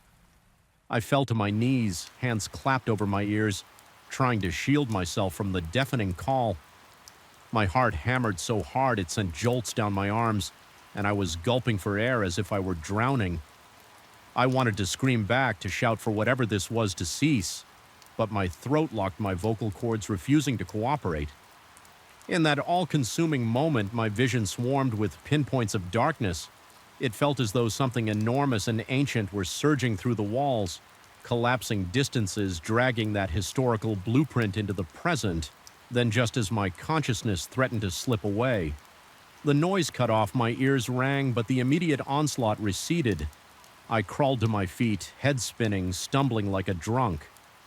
The once lingering silhouettes had merged into a single patch of darkness in the center of the living room. It shifted and quivered as though hundreds of restless shapes fought for dominance inside it. For a terrifying second, I believed it would take physical form, a monstrous amalgamation of all those tormented presences. Instead, it hovered there, a swirling void that crackled with unseen energy. I wanted to run my entire body, scream for me to flee, yet a compulsion rooted me to the spot as though this mass of shadows had tethered itself to my name. And thus to me, my chest throbbed and I tasted copper on my tongue. Seconds stretched into an eternity while I stared at this dark vortex, an inverted shape that didn't reflect light but rather swallowed it. In the midst of that dread, a strange clarity blossomed. I realized that my presence had enabled whatever lingering echo of that old prison existed. The calls my name repeated had anchored this collective consciousness here and now. That the blueprint was complete, it was on the brink of fully manifesting. I remembered reading something in the archives about focusing the will, about refusing to give up the mental ground these entities need to hold on with my legs quivering. I concentrated on every ounce of defiance I had left. My heart pounded at a brutal pace, but I forced myself to think, "You cannot have me, you are not stronger than me." I fought the urge to let fear take over. Slowly, agonizingly, I managed to step back. Another step followed and another until I reached the threshold of the room. A low rumble emanated from the center of the living room, the swirling mass contracted, convulsing in place. I felt a pressure on my chest, a sense of invisible hands pushing me toward the center. My eyes watered as I clenched my fists, every hair on my body standing on end. I held on to that tiny seed of resolve, fueling it with each ragged breath. I could practically feel the swirl of shapes testing my defenses, trying to siphon my fear, but I refused to yield my chest. Burned with an unsteady combination of panic and determination without warning, the darkness fractured, a sharp screech ricocheted through the room like every voice that had shouted my name. Now howling in unison, the temperature plummeted. I saw my own breath puff out in white plumes. Then, as quickly as the phenomenon had surged, it relented. The swirling black mass flickered once more, then collapsed in on itself like a dying star. A final drawn-out sigh reverberated in the air, and it was gone. I remained there unmoving until my trembling legs gave way and I sank to the floor. My heart was still racing and sweat plastered my shirt to my back. The chalk lines scrolled across my walls and floor were faintly visible, half erased by the sudden blast of energy that had whipped through the room. My entire body ached as though I had been physically pummeled. The heaviness in the atmosphere had eased, replaced by a throbbing silence. My breathing was uneven, but the pressing sense of doom had lifted. If only marginally in the hours that followed, I cautiously tested each room, stepping over the chalk markings. Searching for any trace of that presence I encountered. Nothing, no frigid spots, no rancid odors, no flickers at the edge of my vision. The repeating voices were absent. Yet an unease lingered, digging its claws into the back of my mind. I couldn't tell if I was truly free of that collective consciousness or merely granted a reprieve. My name no longer echoed through the halls, but I found myself listening constantly, heart skipping a beat at every rustle or creak that night. I forced myself to sleep in my own bed, half expecting a hiss in my ear. At any moment when morning finally broke without incident, I felt a cautious relief. Even so, I couldn't look at the chalk outlines on the walls without a surge of nausea and anxiety. Part of me wanted to scrub every mark, every arrow to purge this place of the geometry that had nearly manifested a nightmare in my living room. Yet another part hesitated, terrified that disturbing the pattern might reignite the phenomenon. In the end, I slowly washed away each chalk line, my hands shaking with each wipe, my breath hitching whenever the old house groaned. I now live amid a fragile truce with whatever remains in these walls. I haven't heard my name called in weeks, and the silhouettes have not reappeared. Still, the hush that hangs over each room feels unnatural, like a held breath, waiting for the right moment to exhale. Sometimes my stomach twists with dread at the thought that the collective consciousness might be biding its time, lurking below my perception. Every so often I'll catch a flicker of movement in a shadow or sense a whisper that vanishes before I can fully register it in those moments. My heart clenches, and the memory of that swirling dark mass floods my chest with raw panic. Perhaps I've sealed away the presence for now, or perhaps I've only taught it caution. I don't know. All I can do is try to maintain my grip on reality. Keep my will strong and resist the allure of fear. Because if there's one thing I learned, it's that this land, my land, is steeped in old torment. Its echoes linger like half-heard cries in the night, reaching out for anyone who will heed them. I pray I never again hear my name in that terrible layered chorus, yet no matter how many candles I burn or how many lights I leave on the house still feels watchful. I can never fully banish the sense that at any given moment something just behind the walls is trying to recall that old geometry, waiting for me to falter. That uneasy truce is all I have. Now I keep telling myself that I'm still here, still breathing, and that has to count for something still when night falls. I sometimes lie awake listening to the silence in my house, heart pounding at the possibility that the next breath of wind might carry a voice that knows my name too well. Story 6, a cold weight settled in my stomach the moment I stepped out of my car. It felt like the entire forest watched me with a silent and predatory curiosity. A shiver crawled up my spine and my breath caught in my throat before I could even unload my camping gear. Deep inside, I sensed something lurking in the shadows, a presence that made my muscles tighten and my heart pound, as though it wanted to burst from my chest. Every sound became a warning: the crunch of gravel under my boots, the dull echo of a distant crow, and the soft murmur of wind passing through pine needles. The campsite looked peaceful on the surface, but there was an unmistakable tension in the air that made me feel like I'd already crossed a line I couldn't retreat from. I had planned a weekend of solitude, hoping to clear my head from the mounting pressures of everyday life. I pitched my tent beneath a towering oak whose gnarled branches seemed to weave into each other like twisted veins in a giant's arm. By the time I finished setting up, late afternoon sunlight filtered through the canopy, casting long spidery shadows across the forest floor. The environment was quiet. Too quiet. Not the peaceful hush I had hoped for, but a charged silence that made the hair on the back of my neck stand on end. I tried to brush it off, attributing my anxiety to the stress I had felt in recent weeks. But as dusk approached, the unease intensified. My heartbeats were shallow thuds, each pulse echoing in my ears. My throat felt tight, and I caught myself swallowing hard, trying to moisten a tongue gone bone dry without realizing it. I began to glance around anxiously, searching for a threat I couldn't define. When I finally noticed what was happening, I realized I was drenched in cold sweat. My shirt clung to my back and a chill crept along my arms. Despite the mild temperature, something about this place or something within me was wrong. That first night I barely slept. I lay in my sleeping bag, eyes flicking back and forth in the darkness, haunted by shapes that disappeared the moment I tried to focus. Each rustle of leaves beyond my tent made my pulse race. My breath turned shallow. I kept thinking I saw a figure in the corner of my vision or sensed a hand brushing against the fabric.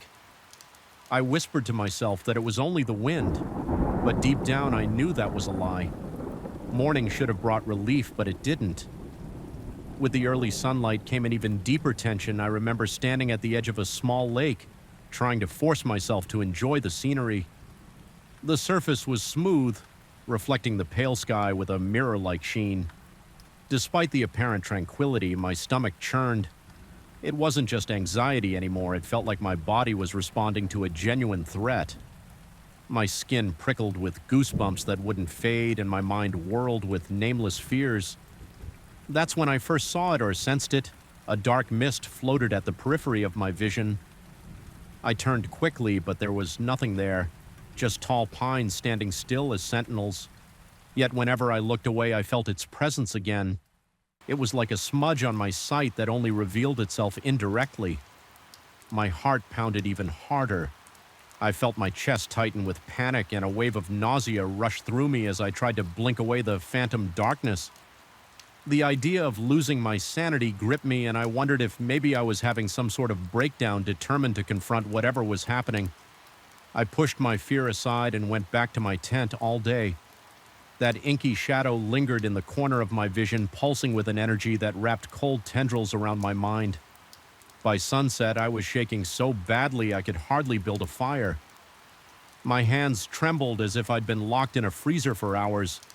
When I finally lit the flames, I sat there numb and overwhelmed, watching the night sky grow darker and darker. That was when I realized my senses had sharpened in a profoundly unsettling way.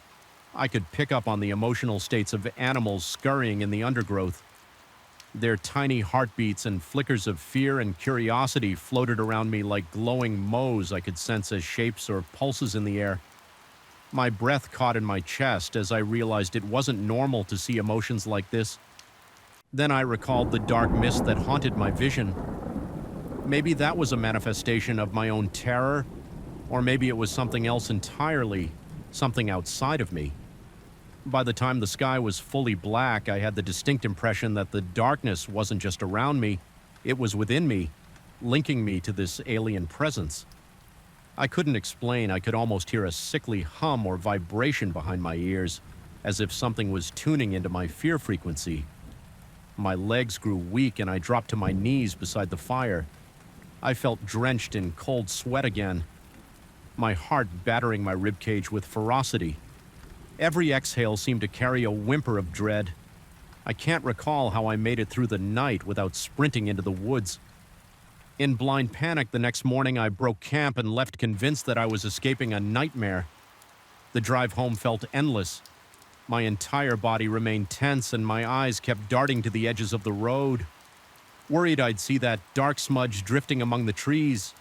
Once I reached my driveway, relief flooded me. I was back in a familiar environment, far from that cursed campsite, but comfort never arrived. Soon after my return, I started sensing more emotional auras around people. If someone nearby was anxious, I'd see it as a pulsating gray glow. If someone was angry, a deep red flicker danced like embers on a breeze. The strangest part was that I also felt a link to them, an awareness so profound it left me shaky and unsettled. It was as if my own fear had opened a door that I couldn't close. Then I saw that same dark mist drifting down my hallway. Late at night, the shape was no longer relegated to peripheral vision. It glided with a slow, predatory grace curling in on itself as though feeding on the air.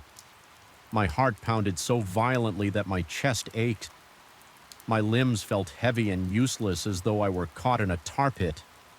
That night I barely slept again, and each time I managed to close my eyes, I jolted awake in cold sweat. Over the following days, I watched in growing horror as people around me started exhibiting extreme phobias. My neighbor, who had always been fearless about the dark, now refused to switch off his porch light. Another friend repeatedly expressed a paralyzing dread of open windows. Barricading them at night, they had never shown these fears before. It struck me that the same terror that plagued me had begun leaking into others, spreading like a virus. I could perceive the intangible threads connecting us, a kind of psychic fungal network that thrived on dread. I spotted it in the subtle changes of posture, the new lines etched into foreheads, the wide, haunted eyes that refused to meet mine. I came to understand that the dark mist was more than a hallucination. It was an entity, a parasitic being that fed on human fear. It had tasted my terror at the campsite, and now it followed me, using me like a carrier to infect those around me. Each new host displayed a sudden surge of irrational phobias, as if their primal fear centers were plugged into some invisible pipeline. When they were near me, I saw faint tendrils of black root-like projections spreading from my body to theirs. These threads were intangible, yet I sensed them with every fiber of my being, trying to isolate myself.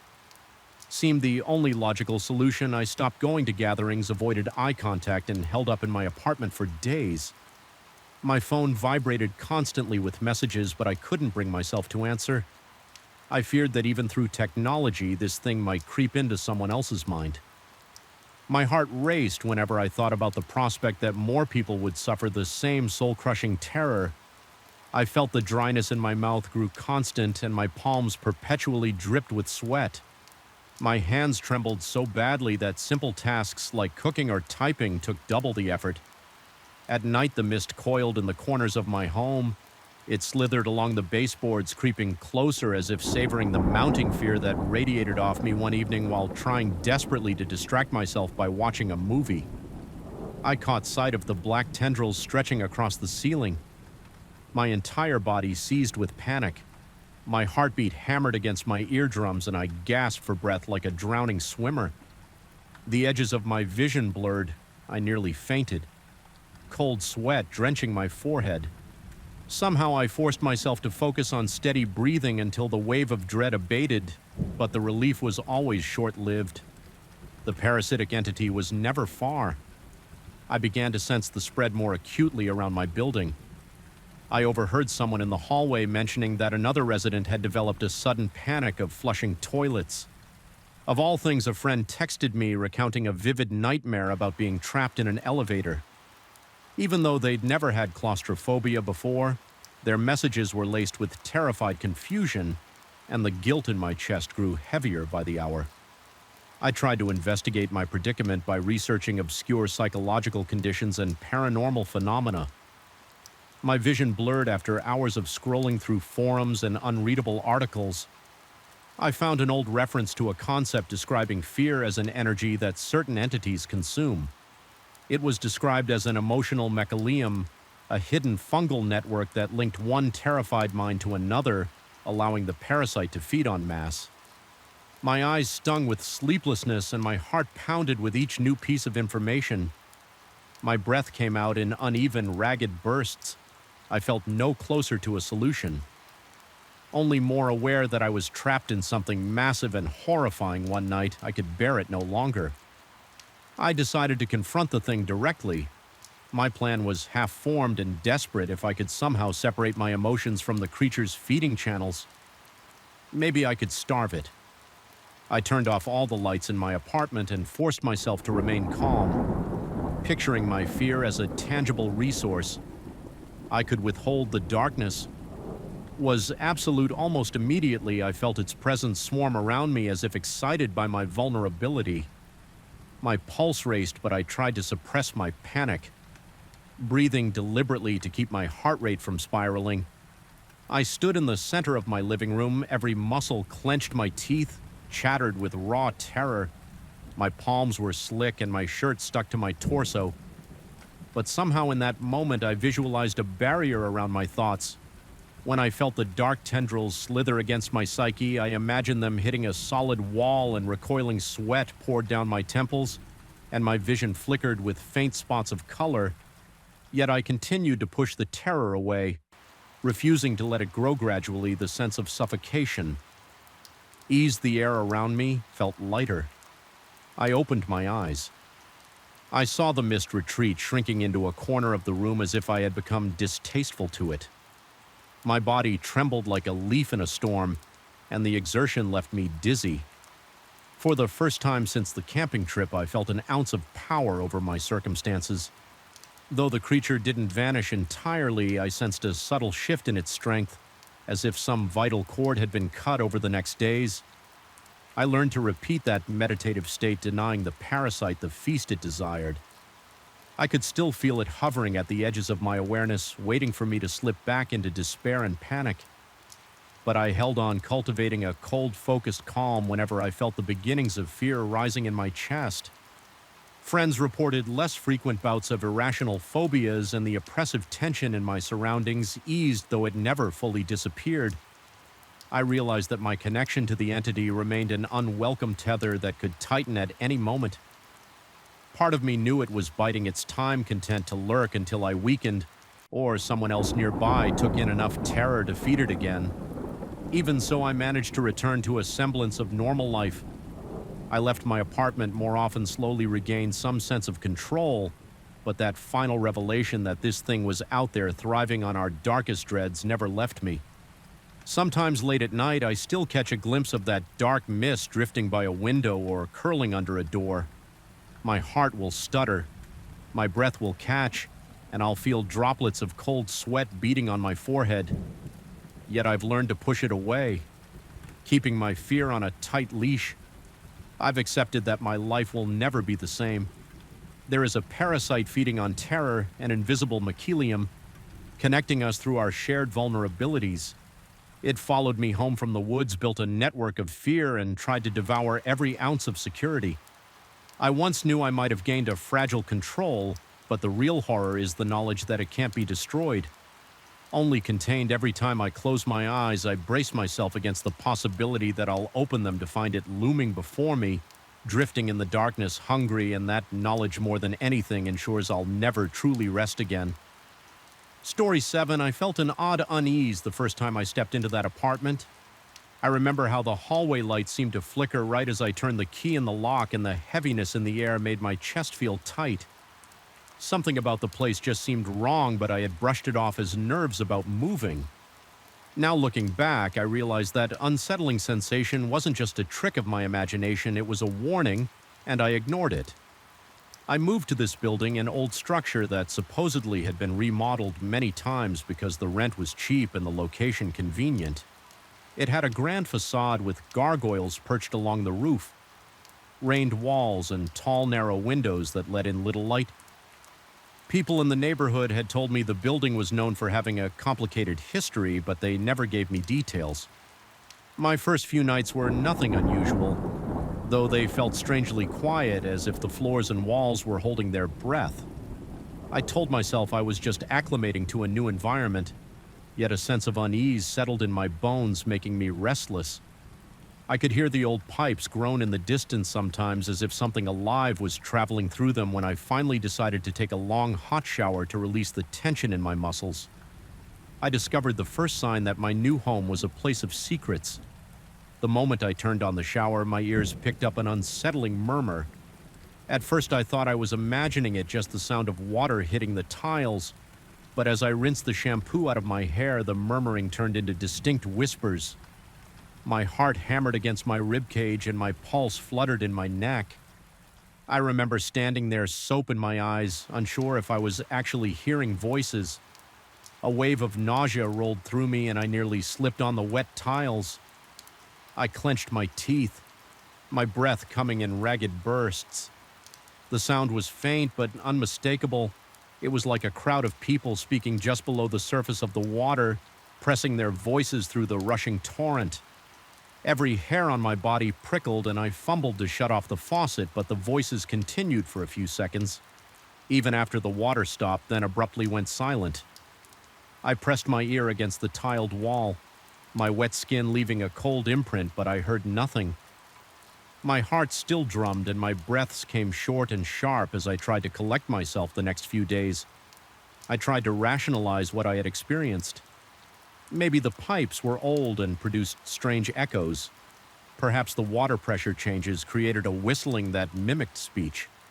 I told myself that new surroundings often play tricks on a stressed mind, but as soon as I turned the shower back on, the faint whispering returned, always just at the edge of my hearing.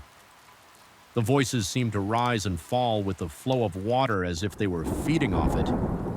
They whispered words I couldn't make out, but I felt a piercing dread.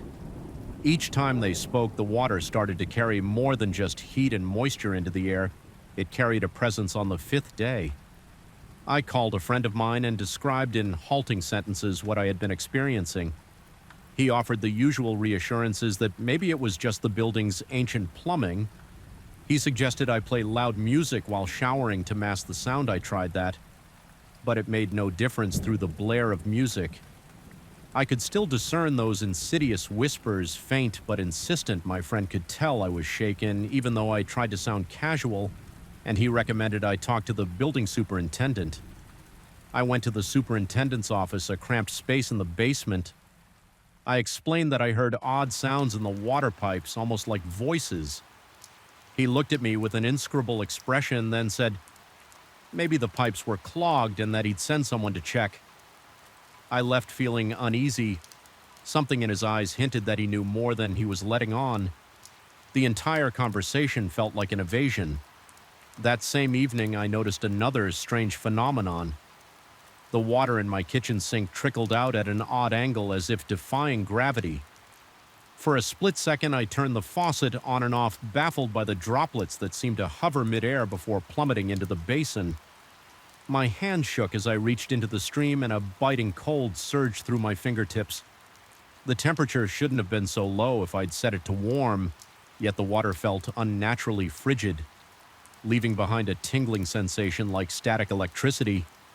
Within a week, the activity escalated. Taking a shower became more than just an auditory nightmare. The water itself started forming swirling, spiraling patterns on the bathtub floor as if guided by an unseen hand. My skin would prickle and my stomach knotted with each swirl, as if I were inches away from a terrible secret. I began to keep the lights on everywhere in the apartment. Even though I knew it wouldn't stop the phenomenon, it was a flimsy shield against the dread crawling through my thoughts. Nighttime brought new horrors. I often woke up drenched in sweat, uncertain if the sounds I heard were real soft scraping noises, as if nails were tapping along the pipes inside the walls, followed by an almost melodic gurgle of water on one particularly disturbed night.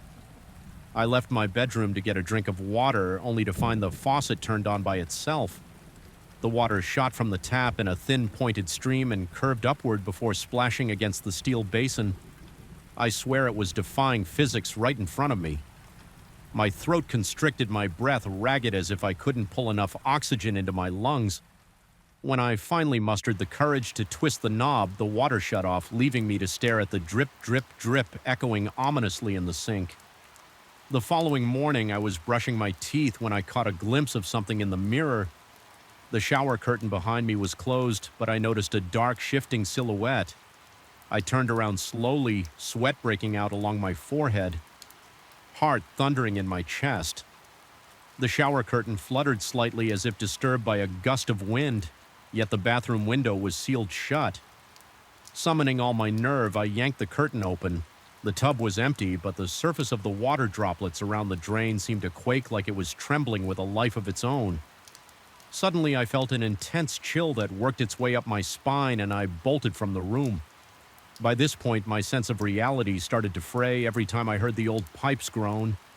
I expected to hear those voices seep in. I could almost discern words. Sometimes pleas for help or accusations, my neck muscles were constantly tense, my palms clammy. I was exhausted but too afraid to sleep deeply. The fear of letting my guard down haunted me.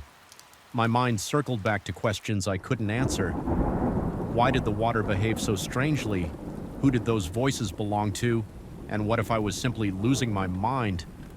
Then I began to research the history of the building. Combing through local archives, I discovered that this was once the site of an old estate rumor. Had it, the original owner was obsessed with the idea of reaching a parallel world. He believed lay just beyond the water's surface. Some stories suggested he had used the house's water system to conduct bizarre experiments. But the accounts were vague. Nobody mentioned children or families, just rumors of tenants disappearing, though. No conclusive record showed any official missing persons cases. Still, I felt a profound sense of unease reading about it. The more I dug, the more I uncovered a pattern of abrupt vacancies over the decades, always involving the top floors where my apartment now stood, driven by a mix of fear and curiosity. I confronted the superintendent again. This time I demanded an explanation for the strange occurrences. He just stared at me, his eyes flickering with what looked like guilt. After a lengthy pause, he admitted in hushed tones, with his gaze averted, that the building had a peculiar connection to what he called an aquatic portal. He never explained the origin of that phrase, only that the pipe sometimes acted as a bridge between this plane and another, a watery dimension where lost souls were said to be trapped. He claimed it was all legend, but his trembling voice betrayed him over the following days. The water in my apartment exhibited even more bizarre traits at times. It flowed upward from the sink, forming swirling coils in midair before dropping in the shower. It solidified momentarily into partial shapes, misshapen arms or half-formed faces that vanished the instant I blinked. My heart pounded so fiercely at these sightings that I often staggered out of the bathroom, gasping. My entire body would tremble, sweat pouring down my temples as if I had narrowly escaped some predatory force. Every night I felt as if dozens of eyes were fixed on me through the walls. Once, as I passed by the bathroom in the dim corridor light, I glimpsed a tall, watery silhouette standing behind the shower curtain. Swaying with fluid grace, it dissolved when I mustered the courage to turn on the light, but a lingering dampness remained on the floor, forming swirling patterns around my feet that receded too quickly into the drain. My sense of panic escalated daily, and I could barely focus on work, or even basic chores. Eating felt impossible. My throat was constantly tight, and any attempt at a full meal was met with nausea. One evening, I dared to turn on the shower with the intention of confronting whatever lurked within the second. The water began to rush, the voices erupted, filling the bathroom with a low chorus of moans, whispers, and frantic pleas. Their tone wavered between desperation and rage. I felt my breathing turn shallow, my heart thudding so violently it hurt. My vision blurred as steam rose thick and suffocating, transforming the small space into a haze of humid dread. I could sense shapes moving in the corner of my vision, formed by the steam itself. Ghostly forms with fluid edges. My stomach churned, and I clutched the sink to steady myself. In that moment, I understood they were not just random spirits, they were ex-residents trapped in a liminal space caught between worlds. Their presence was strongest in the shower, a direct conduit to the watery dimension. I remembered the old stories about experiments in this house, about portals and lost tenants. Fear twisted in my gut like a knife, and I felt an overwhelming urge to get out, yet I couldn't move. I heard them not as clear voices, but as a collective pulse in my mind. They demanded release, or at least recognition. Suddenly, the water surged upward from the drain, lapping against my ankles, climbing in defiance of gravity. My teeth chattered as frigid water engulfed my legs. The shapes in the steam drifted closer, and I felt like I was being drawn in, my breath caught, and a dizziness overtook me as the water clung to my skin. In that delirious haze, I had a flash of clarity. Maybe I could turn off the main valve in the apartment. If there was no water, no portal would remain. Summoning every scrap of willpower, I lunged for the handle and wrenched the shower off. The water receded instantly, and the bathroom was plunged into a tense silence save for the rapid pounding of my heartbeat. My limbs trembled as I managed to shut off the main water supply. I spent the rest of the night sitting against the bathroom door, forcing myself not to turn the water back on, listening to the building's ancient pipes gurgle and hiss. In protest the next day, I called a professional plumber, but when he arrived, he just gave me a skeptical look. Still, he replaced a few pipes and insisted everything was working. Yet the water remained shut off, and I resisted the urge to test it by the second day with no water. I realized I needed a permanent solution, or I'd be forced to leave the apartment entirely. The tension in the air felt almost alive, as if the building resented my defiance. At times I heard faint moans from the pipes like they were hungry. Desperation fueled my resolve.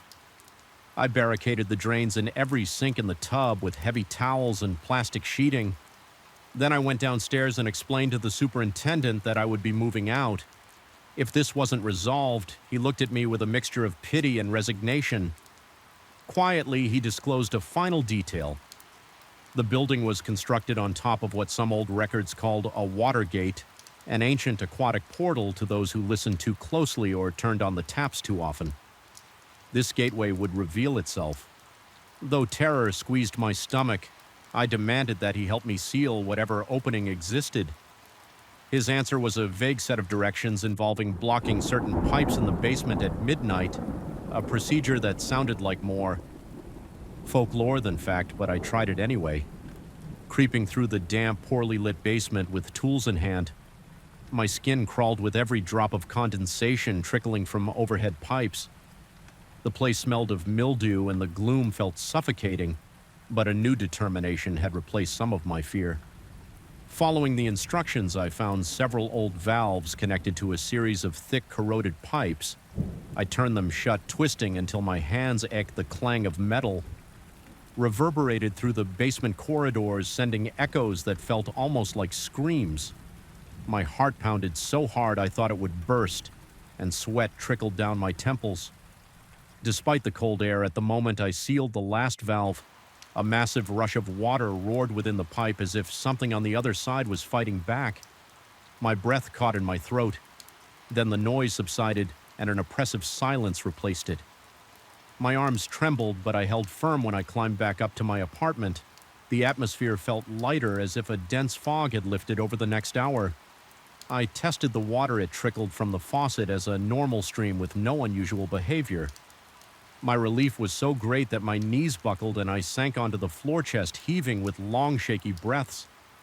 My entire body quivered, drained from weeks of relentless fear, but I felt like I had severed a malignant link. I stayed in the apartment another 2 days, too shaken to trust that the threat was truly gone, yet not once did I hear the voices. The water remained obedient to gravity. There were no shapes in the steam, no bizarre humming in the walls. The building itself felt different, less hostile. Eventually, I made the decision to leave. Though the phenomena had ceased, I couldn't stomach the idea of living in a place perched on the edge of a dimension where lost souls lingered. As I locked up, for the last time I heard a faint dripping from the bathroom. I froze, my heart lurching. A dread-laced prickle crawled up my spine. Stepping inside, I noticed the faucet was dripping one solitary drop at a time. It echoed loudly in the quiet. I turned the knob to tighten it, and the drip stopped for a moment. I thought I heard the distant murmur of voices, but it was so faint it could have been my imagination. My chest felt tight, and I exhaled a shaky breath. Gathering my final belongings, I left the apartment with an unsettling certainty I might have managed to close the door to that watery realm. But the building remained perched over that ancient gateway, and its thirst for new victims might never be fully sated outside under the pale morning light. I felt an odd mixture of relief and lingering terror. I told myself I was safe, that I had overcome something impossible, but the faint sound of dripping water in the back of my mind continues to haunt me, reminding me that some doors once discovered can never be entirely locked. I've stayed away from that building, yet Even now, whenever I step into a shower or hear water running through pipes, my skin prickles, my heart races, and my mouth goes dry. My mind replays every horrifying detail, every swollen droplet that rose against gravity, every ghostly shape that hovered behind the shower curtain. Sometimes in my deepest moments of doubt, I wonder if I did indeed seal that portal, or if it simply besides its time waiting for someone less wary to open the taps. And that thought lingers like a cold hand on my shoulder, reminding me that some horrors are too vast to truly escape Story 8. I remember the first time I felt something watching me, even before I saw the horned figure dancing in the shadows. It was a suffocating heaviness in the air, an almost physical pressure that made it difficult to swallow, as though an invisible pair of hands were tightening around my throat. My pulse pounded so hard I could hear the blood rushing in my ears, and every muscle in my body braced for a threat that had no name. I stood there in my dimly lit studio paintbrush in hand, staring at a blank canvas. Convinced I was not alone, the feeling was unsettling but diffuse, like hearing a whisper in a language you don't understand. It was a fleeting moment, but it stained my thoughts long after I left the easel that was the beginning of my descent into the most disorienting chapter of my life. My studio is a single-room loft with a high ceiling and tall windows that let in the city's sickly orange glow. At night, each corner is cluttered with half-finished canvases, paint-stained rags, and sculptures. In various stages of completion, the overhead fluorescent lights flicker sporadically, creating staccato bursts of brightness that make me feel as if I'm under interrogation when the flicker coincides with complete silence. It's as if the world briefly halts and I'm stranded alone in a moment outside of time. A week after that initial sense of being watched, I was working late. Bent over a new canvas, my only illumination came from a single desk lamp casting harsh shadows across my workspace. My back ached from hunching over the easel, but inspiration had struck, and I refused to let the moment slip away. Suddenly, from the corner of my eye, I noticed movement. It was not the usual flicker of my faulty overhead light. It was something more organic, something with shape and substance. I looked up and saw near a stack of old canvases leaning against the wall, a silhouette about the size of a cat. It was darker than the surrounding gloom, like a concentration of blackness that made the rest of the shadows seem pale. In comparison, the shape had horns, two curved protrusions that caught the faint glow of the lamp, and it seemed to pulse like living smoke. A wave of cold air passed through me, making the hairs on my arms stand on end. My lungs seized, and for a moment I forgot how to breathe. My heart kicked into a staccato rhythm, adrenaline surging through my veins by the time I managed to blink. The figure was gone, yet the impression it left on my retinas lingered like a photographic afterimage. I told myself it was a trick of the light, maybe a side effect of fatigue and too much coffee. But the cold feeling in my chest, the clammy sweat coating my palms, told me something was wrong. The stirring in my gut whispered that I had brushed up against something profoundly unsettling, something that had no place in my familiar paint-splattered world. Over the following days, I saw it again, always at the edges of my vision, always half buried in the shadows. It moved silently with a fluidity that reminded me of smoke, carried by a gentle draft. My paintbrush would slip from my fingers, or I would lose my train of thought whenever it appeared. At first, I tried to dismiss it as stress-induced hallucinations, but the persistent sense of a presence wouldn't let me rest. It was in the subtle changes in the atmosphere of the studio. The air tasted metallic.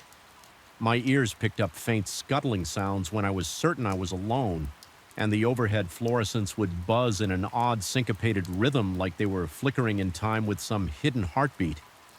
I started painting to exercise my anxieties, hoping that by pouring them onto the canvas I could reclaim my sanity. I created abstract shapes and dark colors, swirling them together to form chaotic patterns. I found a certain catharsis in those aggressive brushstrokes, each slash of color an attempt to purge that eerie presence from my thoughts. Yet something in the final product began to unsettle me. Hidden in the patterns and textures, I noticed shapes that resembled that horned creature. I would step back to admire my progress, only to spot a faint silhouette curling within the paint, where my original intent had been purely expressionistic. These unsettling forms felt inserted by an external hand. At first, I tried to ignore it. I told myself I was simply projecting my paranoia onto the canvas, but friends who visited my studio mentioned that the new paintings felt disquing, as if something in the pigments disturbed them on a subconscious level. One patron who commissioned a piece later contacted me to say that the artwork made them uneasy. They described recurring nightmares that started the night they brought the canvas home in these dreams. They saw an inky figure lurking in dark corners waiting for them to fall asleep. They thought it was a coincidence, but their voice trembled when they shared the story, and they insisted they had never experienced dreams like that before. Little by little, more clients reported similar experiences. Some refused to come out and say it directly, but they hinted that something about my creations had begun to affect them in unsettling ways. They spoke of hearing strange noises in the room where the artwork was displayed. They reported a creeping sense of being watched and fleeting glimpses of a shape that vanished the instant they tried to focus on it. One particularly skittish client left a frantic message telling me they had woken to find the painting slightly askew on the wall, although they lived alone and rarely had visitors according to them. The background colors of the painting seemed to shift each time they blinked when they tried to remove it from their home. An inexplicable fear seized them and they found themselves too terrified to touch it. As though the piece exuded a repulsive aura, listening to these accounts made my heart pound relentlessly against my ribs. I felt trapped between fear and curiosity. I began to see patterns in my nightmares that echoed the stories I was hearing. The horned silhouette in the periphery, the sense of something intangible creeping closer. My anxiety manifested in physical symptoms. My hands trembled as I picked up a brush. Sweat gathered cold and slick under my arms, and my pulse was in a constant race with my imagination. Day after day, the boundary between my art and my reality blurred further. It was like the entity was using my creativity as a conduit, slipping into each piece without my conscious approval. During one particularly oppressive night, I sat in my studio. Lights dimmed, trying to work on a new project. A rancid smell wafted through the room, sour and moldy, and it struck me so strongly that I gagged my eyes, watered, and I glanced around to see if maybe a piece of fruit had rotted or a damp rag had been left in a corner as I rose to check. I spotted the figure again, this time more distinct than ever. Its body coiled like twisting smoke, but its horn seemed solid. Protruding from its small, hunched form, it advanced a fraction of an inch, and I felt a sudden chill embrace me.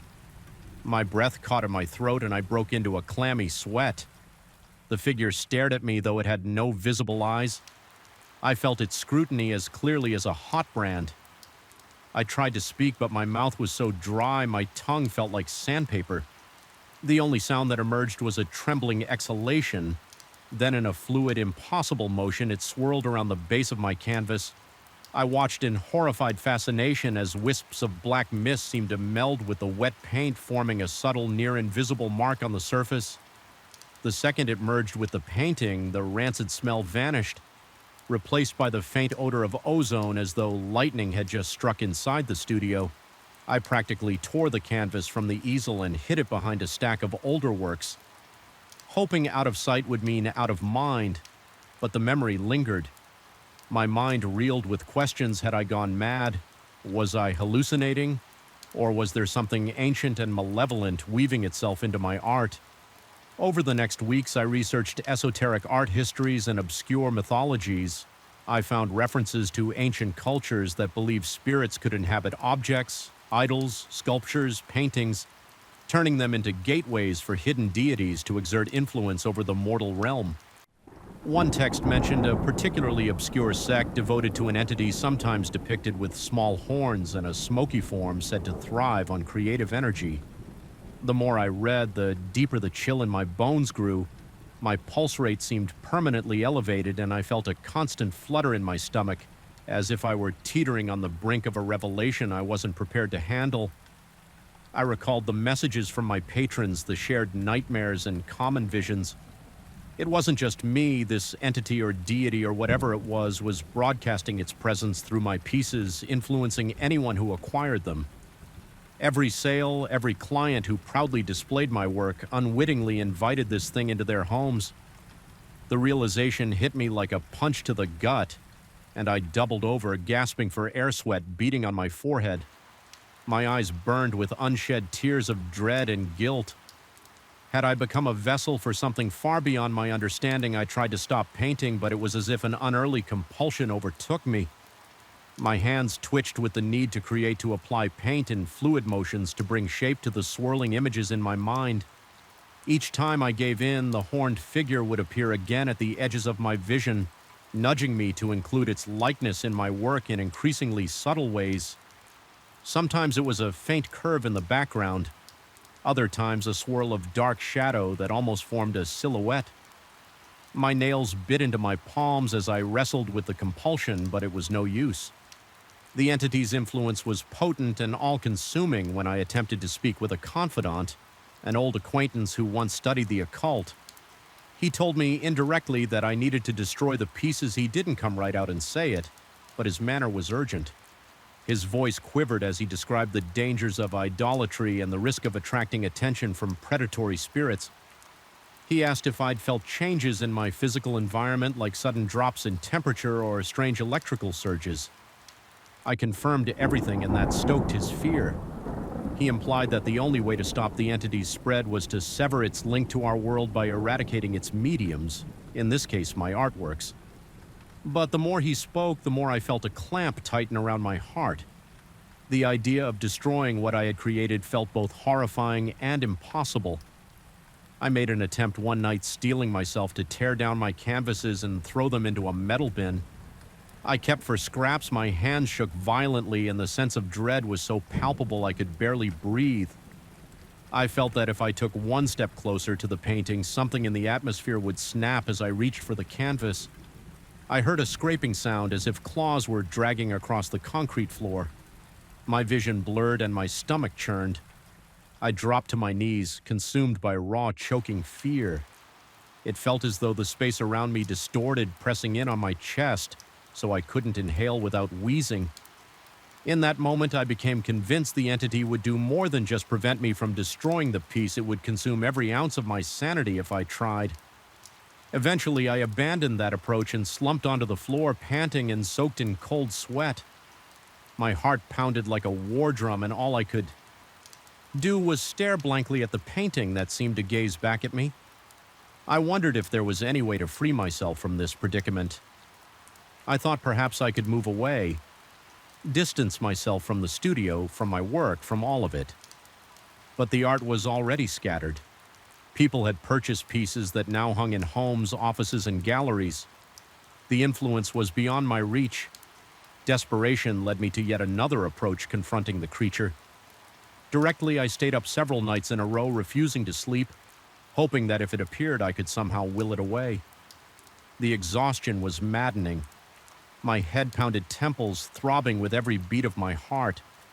My eyes were so dry they stung, and my vision danced with dots of light. The entire loft felt like it was closing in. The walls pressed nearer, and the ceiling loomed overhead as if waiting to crush me. Each time I spotted the inky silhouette, my spine would tingle, and a wave of nausea would roll through my stomach. My body was a constant loop of adrenaline spikes and crashing fatigue. Then, in one final burst of clarity, I realized I didn't have to destroy the paintings. I only had to break their resonance, so I prepared a set of thick black drapes and spent the better part of a day covering my finished works. I sealed them away from any human gaze, including my own, hoping this would starve the entity of attention. The process was harrowing. Every time I approached a canvas to drape it, the temperature seemed to drop, and I tasted the metallic tang of fear on my tongue. My fingers trembled so severely I nearly ripped the cloth, but I forced myself to continue, sweat pouring down my face and stinging my eyes. I was certain I heard that scraping noise again, but I drowned it out by focusing on the rustle of fabric. Eventually, each painting and sculpture lay hidden behind layers of thick cloth.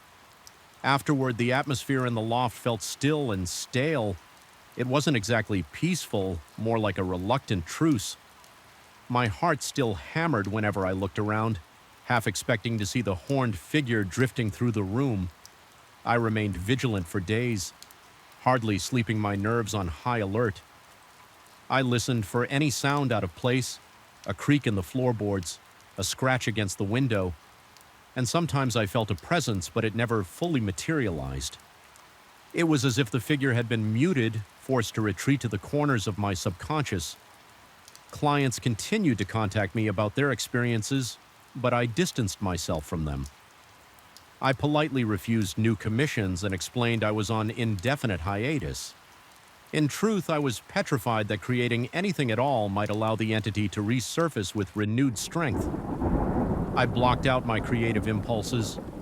Deliberately turning my back on the easel each day, I wrestled with the withdrawal symptoms of an artist denied his medium. My hands grew jittery and my mind felt unsettled without that familiar release. Yet beneath that discomfort, I noticed fewer flickers of movement in the shadows. The oppressive weight in the air lifted just enough to grant me shallow moments of ease. Finally, after weeks of self-imposed isolation, I decided to leave the studio. I packed a bag with only the essentials, leaving behind the shrouded pieces that I couldn't bring myself to destroy. The idea of discarding them completely still filled me with dread, as if the entity would punish me the moment I tried. So I locked the door, turned in the key to the building manager, and fled to an apartment across town in my new place. I keep the lights bright and the windows open, letting sunlight flood every corner. Some nights I still wake up drenched in sweat, my heart battering my ribcage as if trying to escape my mind replays the scuttling noises and the swirling darkness, convinced it might return at any moment. My throat goes dry and I strain my ears to detect even the faintest sign of that hateful presence, but so far it hasn't shown itself. I can't say I feel truly safe somehow. I sense it's still out there, lingering in those covered canvases, in the nightmares of my patrons who refuse to discard their purchases, or in the intangible ether of creativity itself, each piece sold or displayed as a silent herald of that ancient force, whispering invitations to the unsuspecting. I live now in a state of uneasy vigilance, caught between guilt and relief. I wonder if one day I'll find myself drawn back to a paintbrush, compelled by a need stronger than my fear. Will that horned figure reappear at the fringes of my vision, waiting to guide my hand and expand its dominion? The question gnaws at me, and although I manage to keep it at bay most of the time, there are nights when I stand by the window and sense an intelligence searching for me across the cityscape. In those moments, my heart races and goosebumps prickle my skin. The air becomes stifling, and I realize I may never truly be free. I suspect the entity remains dormant only as long as I resist my creative urges, and that knowledge casts a constant shadow over my days. Even now, I feel a subtle compulsion, a faint buzzing in my fingertips, urging me to pick up a pencil to sketch, to channel some hidden image that thrums just beneath my consciousness. I know what waits for me if I give in the horns, the smoke, and the creeping infestation of nightmares that spread like a silent epidemic through anyone who sets eyes on my creations. For now, I stand on a precarious edge. I have no neat resolution, no tidy conclusion. I haven't triumphed over the entity or proven its existence to anyone else. I simply maintain a fragile equilibrium, a quiet life with no painting, no sculpting, no fresh canvases. But sometimes in the hush of early morning, I hear a soft rasping breath in the corner of my room, and I clench my fists until my nails dig into my palms. My pulse quickens and the taste of adrenaline floods my mouth. Even when I switch on every lamp, I catch myself glancing toward the corners, wondering if a small horn shape with smoke for skin is waiting for me to make one wrong move. And in that darkness, I feel the weight of its gaze, a silent pledge that our story is far from over. Story 9, the moment I stepped into that house, my skin prickled with an unnameable dread. Even before I noticed anything out of the ordinary, the wall seemed to exhale a stale breath that made the hair on my arms stand on end. There was a heaviness clinging to every corner, a weight that pressed on my chest. Whenever I tried to draw a full breath at night, it felt as though something was stirring beneath the floorboards, a presence perhaps that wasn't there. Just a moment ago, it was subtle at first, a low thrum at the edge of my hearing, but I could sense it growing stronger by the day, humming with an eerie anticipation. That's how it all began. A faint vibration in the silence, a disquing hush in the dark, and a deep certainty that I was not alone. I initially dismissed my unease as mere imagination. I had moved in a few months prior, eager to settle into a place large enough for me and my two dogs. Moose and Ginger, the house was older than most. On the block, the kind of property that had seen decades of quiet life. Wide windows, a long hallway, a basement. I swore I would never go into for no particular reason other than my own discomfort.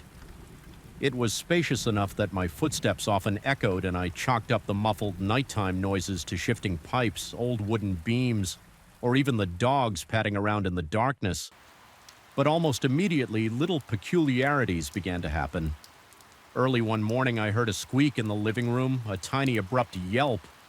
I rushed out of bed to check on the dogs, certain one of them had gotten hurt. But Moose and Ginger were both asleep on their dog beds, breathing softly.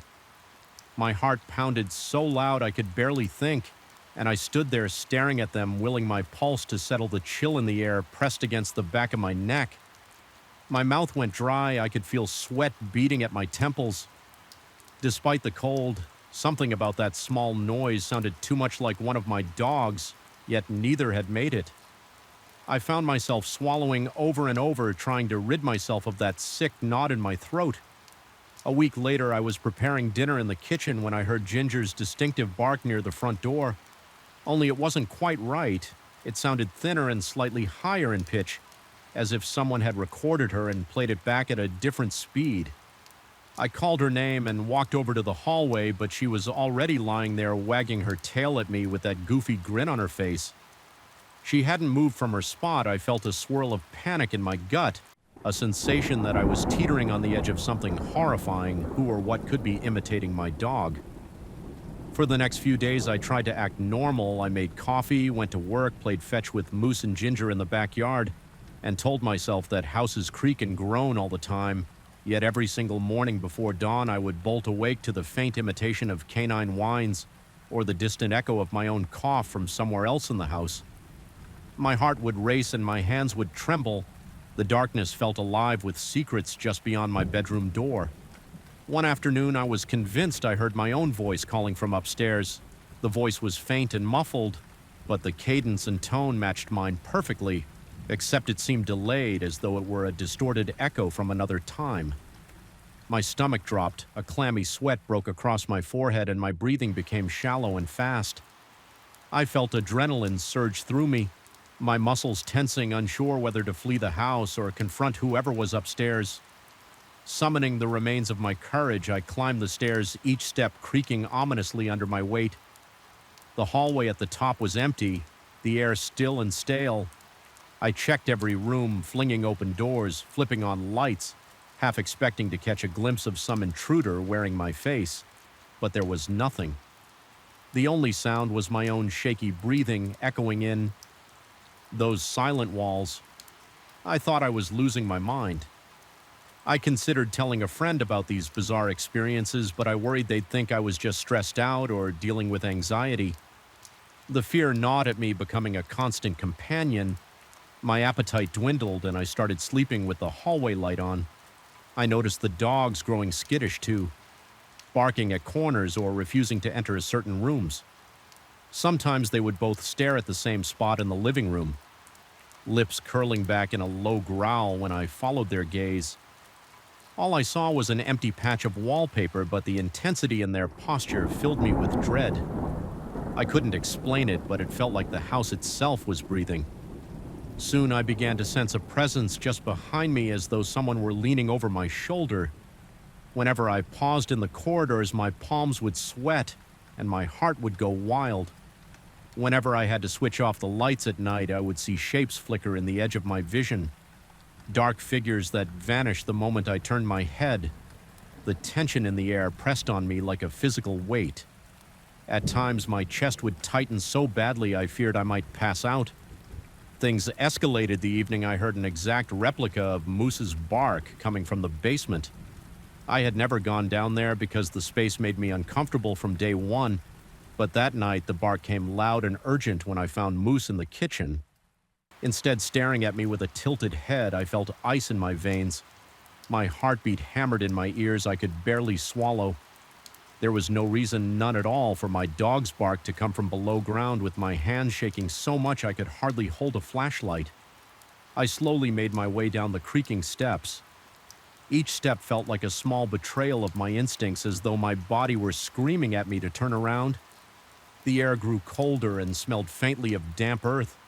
I could hear my ragged breath echoing in the confined space. I tried to keep my flashlight steady, but I couldn't stop trembling at the bottom. I flicked the basement light switch, half expecting it not to work, but a single bulb overhead flickered into a sickly glow.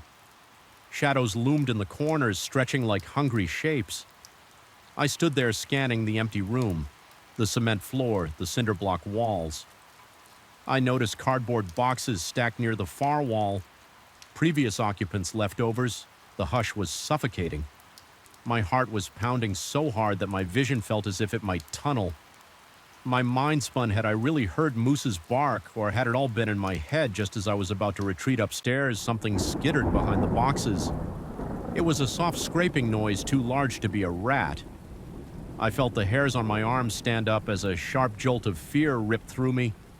In that moment, a series of faint whispers seemed to ripple through the basement. Stale air, too quiet for me to understand, but definitely there. I bolted up the stairs before I could think twice, tripping on my own feet, and slammed the door behind me.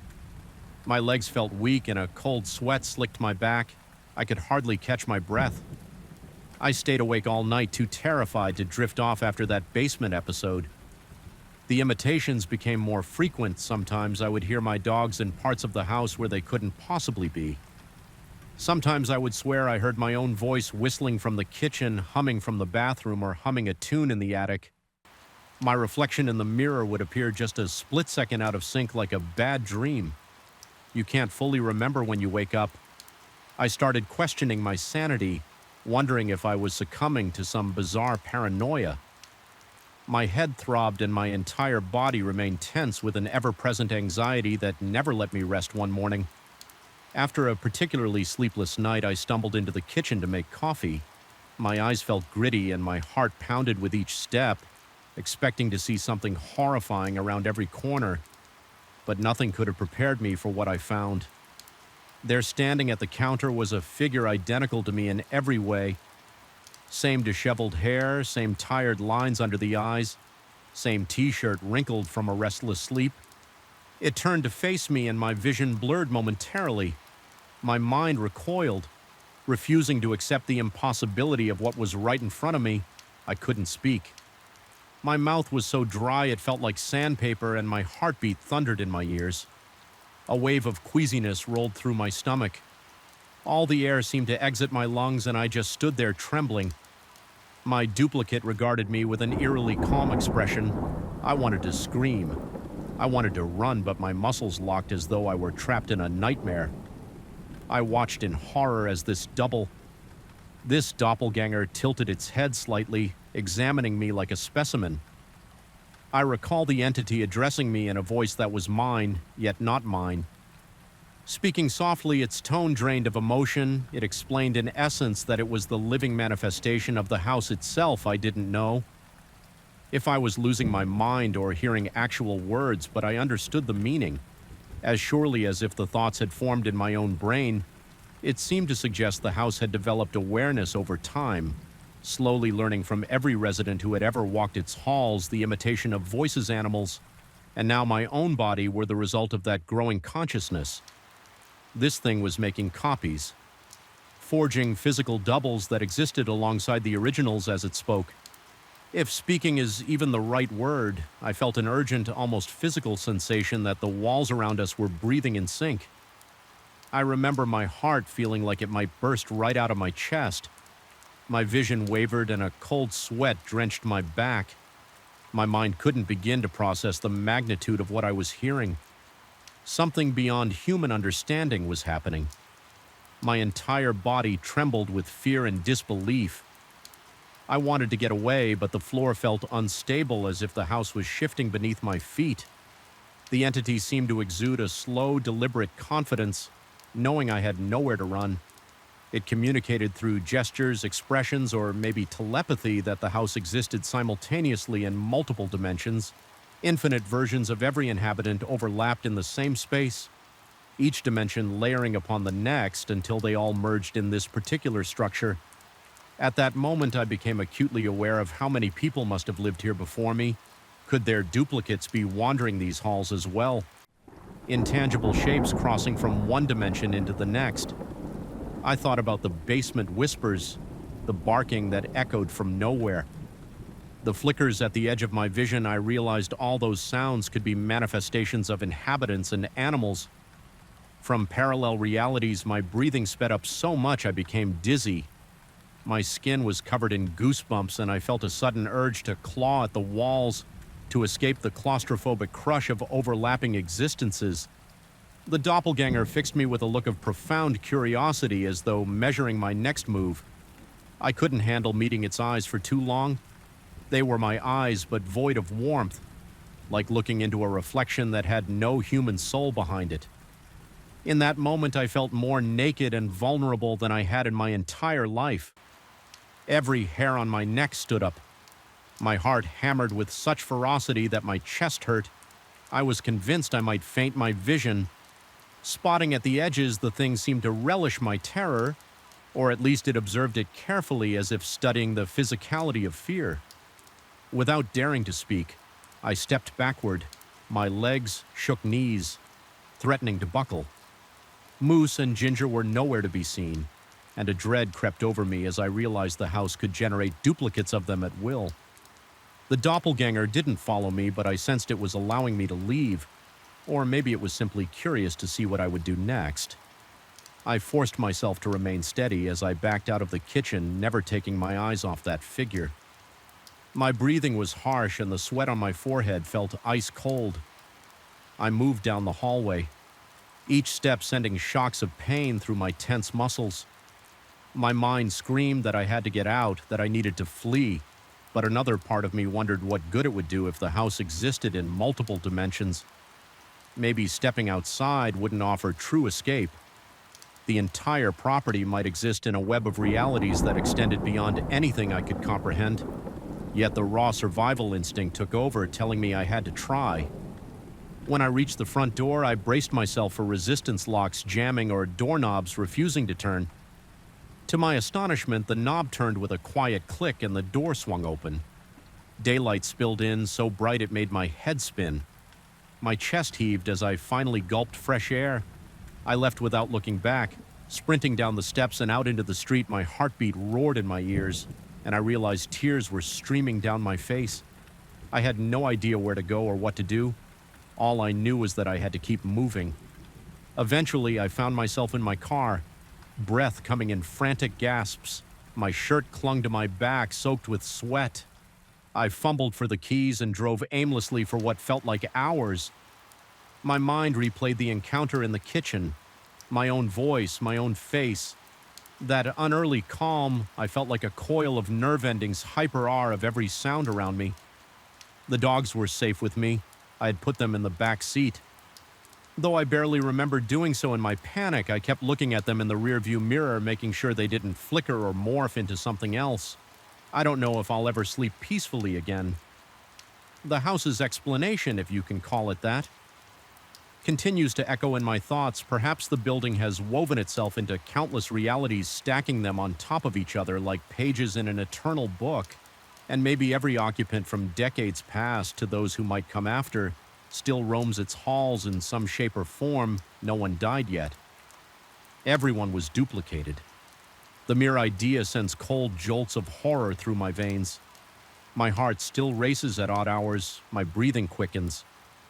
Whenever I recall those empty eyes reflecting my own face, I have not gone back.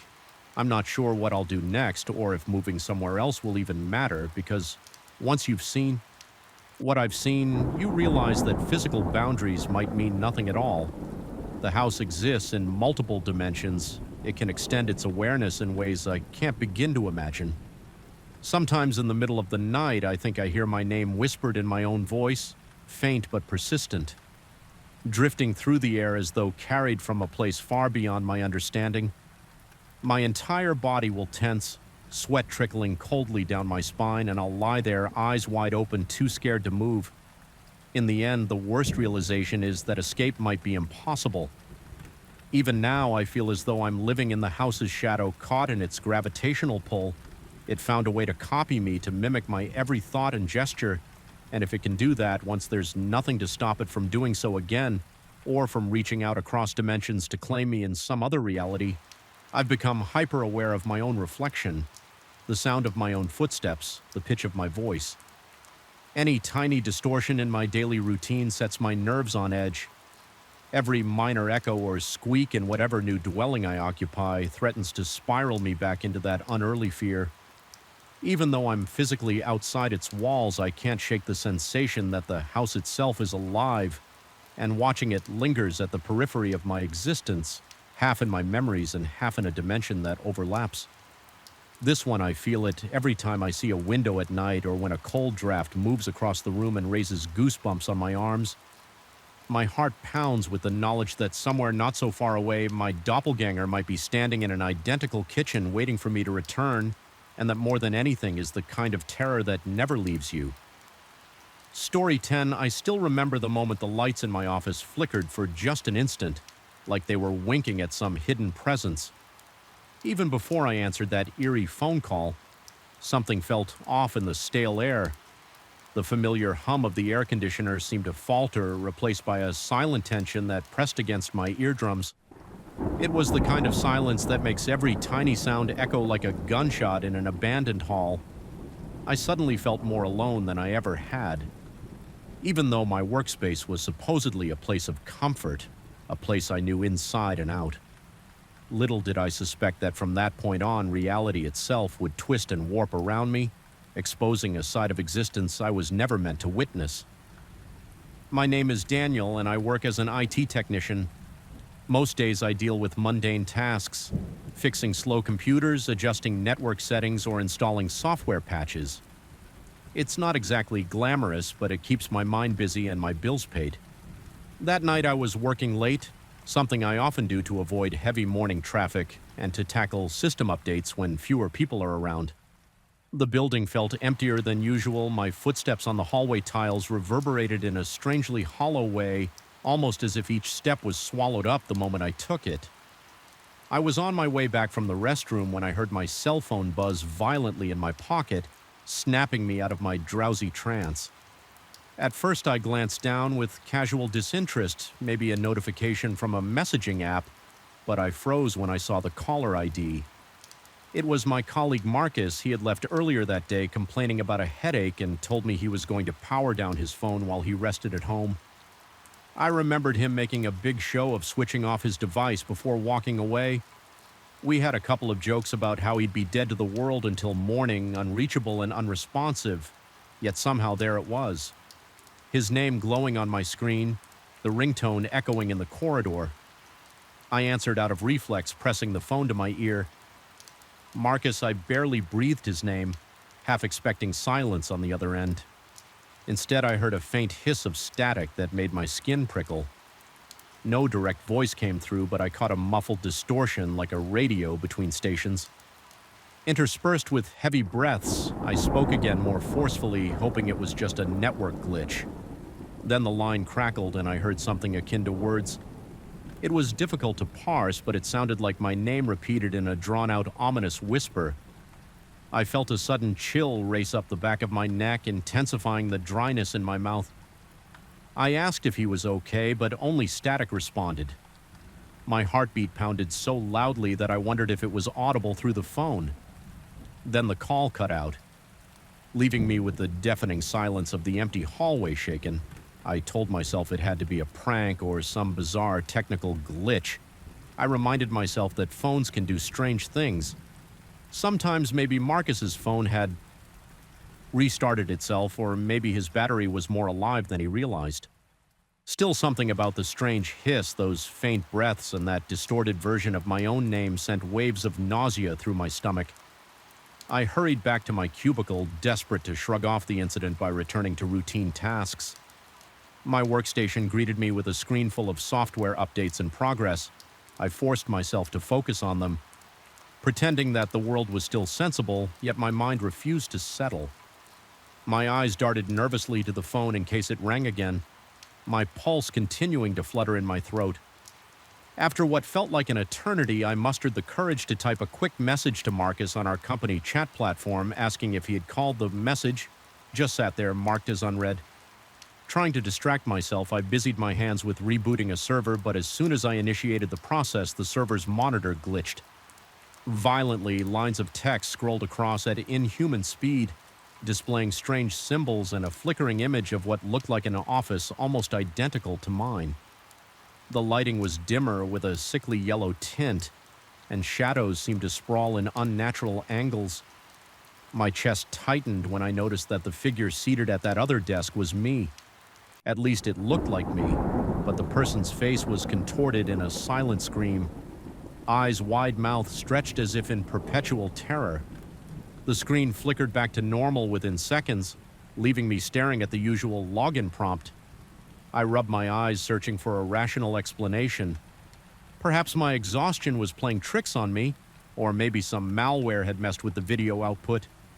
Still, I found myself trembling. I could feel the cold sweat forming on my forehead, and my breath came in shallow staccato gasps. Every nerve in my body buzzed with tension, telling me that what I had just seen wasn't some ordinary glitch needing answers. I rushed to the surveillance room next door where security feeds from all over the building were displayed.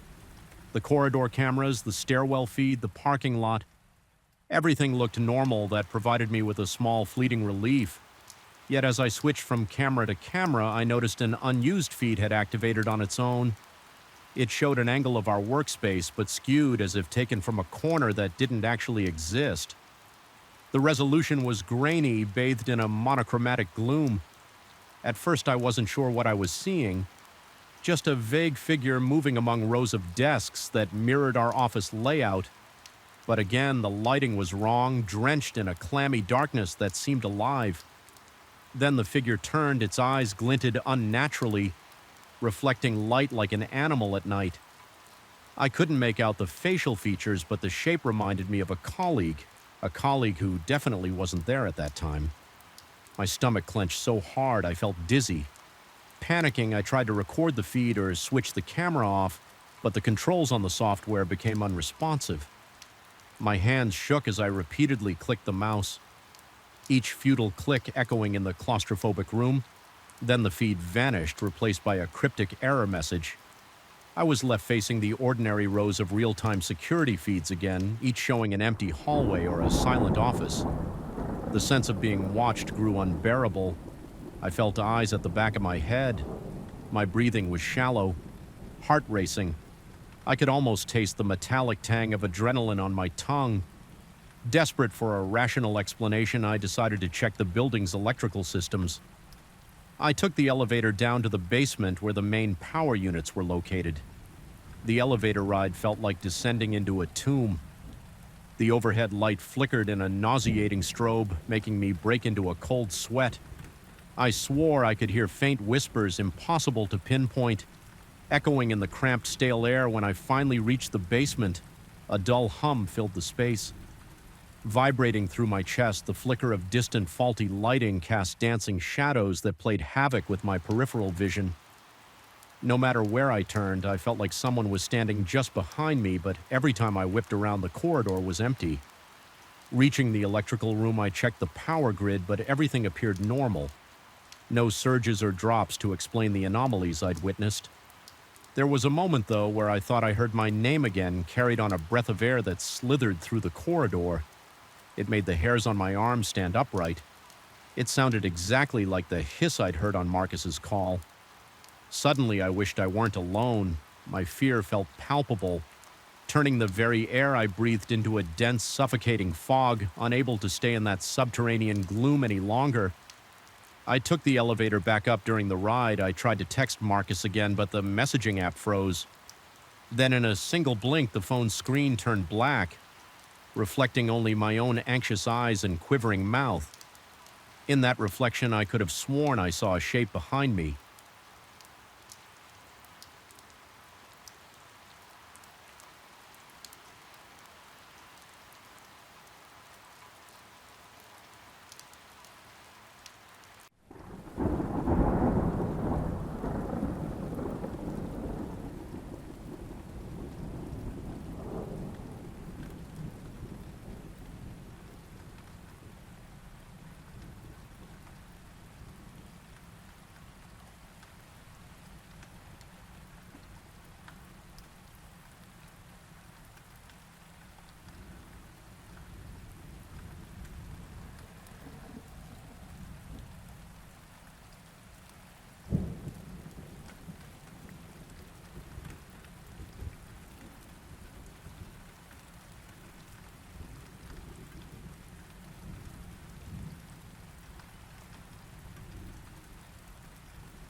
On passing windows, I half expected to glimpse that warped version of me lurking behind. When I reached my apartment, I found the lights flickering just like in the office. My home router kept rebooting, flooding my screen. With error messages about unknown networks detected, although terrified, I resolved to push through. I reconnected my phone battery long enough to send a single message to Marcus, this time from a laptop using a secure chat platform. Within seconds, a reply came, "Stop, it's too late." That was all he wrote, no explanation, no reassurance. I stared at those words, feeling a creeping dread spread through my limbs. My heart sank and a trembling unease anchored me to the spot. Could Marcus have been trapped in that parallel dimension, or was he warning me about the merging of realities? The implications thundered in my mind. I locked every door, turned off every electronic device I could, yet I felt powerless. An oppressive gloom settled over my apartment, and the shadows in every corner seemed to shift, as if eagerly waiting for the barrier to erode completely. I spent the rest of the night in a kind of watchful paralysis, expecting every flicker of light to reveal something horrifying. Each time I began to drift into a half-sleep, a distant mechanical groan or electronic hum jolted me awake, sending new waves of panic coursing through my veins. By the time the first gray hints of dawn appeared, I felt hollowed out, drained from the battle against an unseen force that lurked beyond comprehension. Now, whenever I walk into the office, I find myself wondering if that next flicker of the screen will show me the other side again. If my phone buzzes unexpectedly, my muscles tense in readiness to fling the device across the room. I've become hypervigilant, distrustful of every shadow, every reflection. I can't shake the feeling that this phenomenon isn't over, that it's only lying dormant, waiting for the right moment to resurface. Marcus has been avoiding me since that chilling message, and I can't force him to explain anything. Perhaps he too is trying to run from something he can't fully understand. Yet one lingering thought gnaws at my sanity. If the barrier truly weakens, if the technology we rely on keeps bridging the gap between our dimension and that twisted mirror world, what happens when they finally collide? My nightmares are filled with images of overlapping realities, of entire buildings flickering in and out of existence, of the other me stepping through into my world, leaving me trapped in his place each day. A sense of claustrophobic doom tightens around me, driving me to check every screen, every line of code, every hum in the wires. I haven't found any definitive answers, nor have I discovered a foolproof way to seal the rift. All I know is that it's still there, an invisible fracture in the fabric of... Normally, sometimes in the corner of my vision, I see that flicker of yellowish light, the silhouette of that other office superimposed on my own, and every time I sense it, my heart rate spikes cold sweat beads along my hairline and my breathing becomes shallow. I hold on to hope that I might keep this threat at bay if I remain vigilant, but there's no certainty in that. The phone calls, the emails, the mirrored images, they could begin again at any moment. The relentless tension weighs heavily on me, a constant reminder that we are not alone in our reality, that somewhere on the other side of the veil something watches and waits. And though I tell myself I'm prepared, the truth is that no one can ever be fully ready for the day. Two worlds converge. The only certainty I have left is the persistent gut-twisting fear that when it happens, it may already be far too late for any of us to go back. Story 11. I still remember the first time I sensed something was wrong in my house. The air itself felt heavier than usual, as if it carried a burden of secrets in every draft that brushed against my skin. Shadows seemed to pull along the edges of the furniture when no light should have cast them. There was a constant low hum in the silence, just perceptible enough to stir the hair at the back of my neck that night. My throat closed up in a sudden wave of terror, and my heart pounded so fiercely that I could hear the blood rushing through my ears. I lay awake, cold sweat dripping down my temples. Convinced I wasn't alone, the house felt alive, or worse, like it was no longer entirely of this world. My life used to be methodical, an orderly routine that offered comfort. I would start my mornings with coffee, black in the same chipped mug I've had for years. I'd shower, check my emails, then head to work. Evenings, I'd come home, warm dinner, and watch the news until I grew tired. That routine gave me a sense of control over my surroundings. but everything began to crack the moment objects started disappearing. At first, I dismissed it as plain forgetfulness, a pair of keys that I later found inside the fridge, a wallet that turned up in the bathroom cabinet, or a missing book that somehow ended up in the attic. I told myself it was just me being absent-minded after all. I had a stressful project at work. It was easy to write these incidents off as harmless lapses of memory, yet the feeling in my chest never shook free. That sense of something watching me, silently amused by my confusion. Then the vanishings turned systematic. My watch would disappear on a Thursday and reappear on a Saturday, in some bizarre place, like tucked behind a dusty picture frame in the hallway. A set of silverware vanished for days, only to reemerge perfectly arranged on the old trunk in the living room. An odd arrangement that reminded me of a compass rose. I started to record the dates and times, convinced there was a pattern. My hands trembled each time I made a note, as if on some instinctive level. My body knew what I was uncovering should never have been touched. Over a span of weeks, I discovered a chilling consistency. Every disappearance aligned with specific dates correlating to intervals that formed a cryptic cycle. I compared my notes to various calendars, lunar phases, old farming almanacs, even obscure mythological feasts in one obscure text.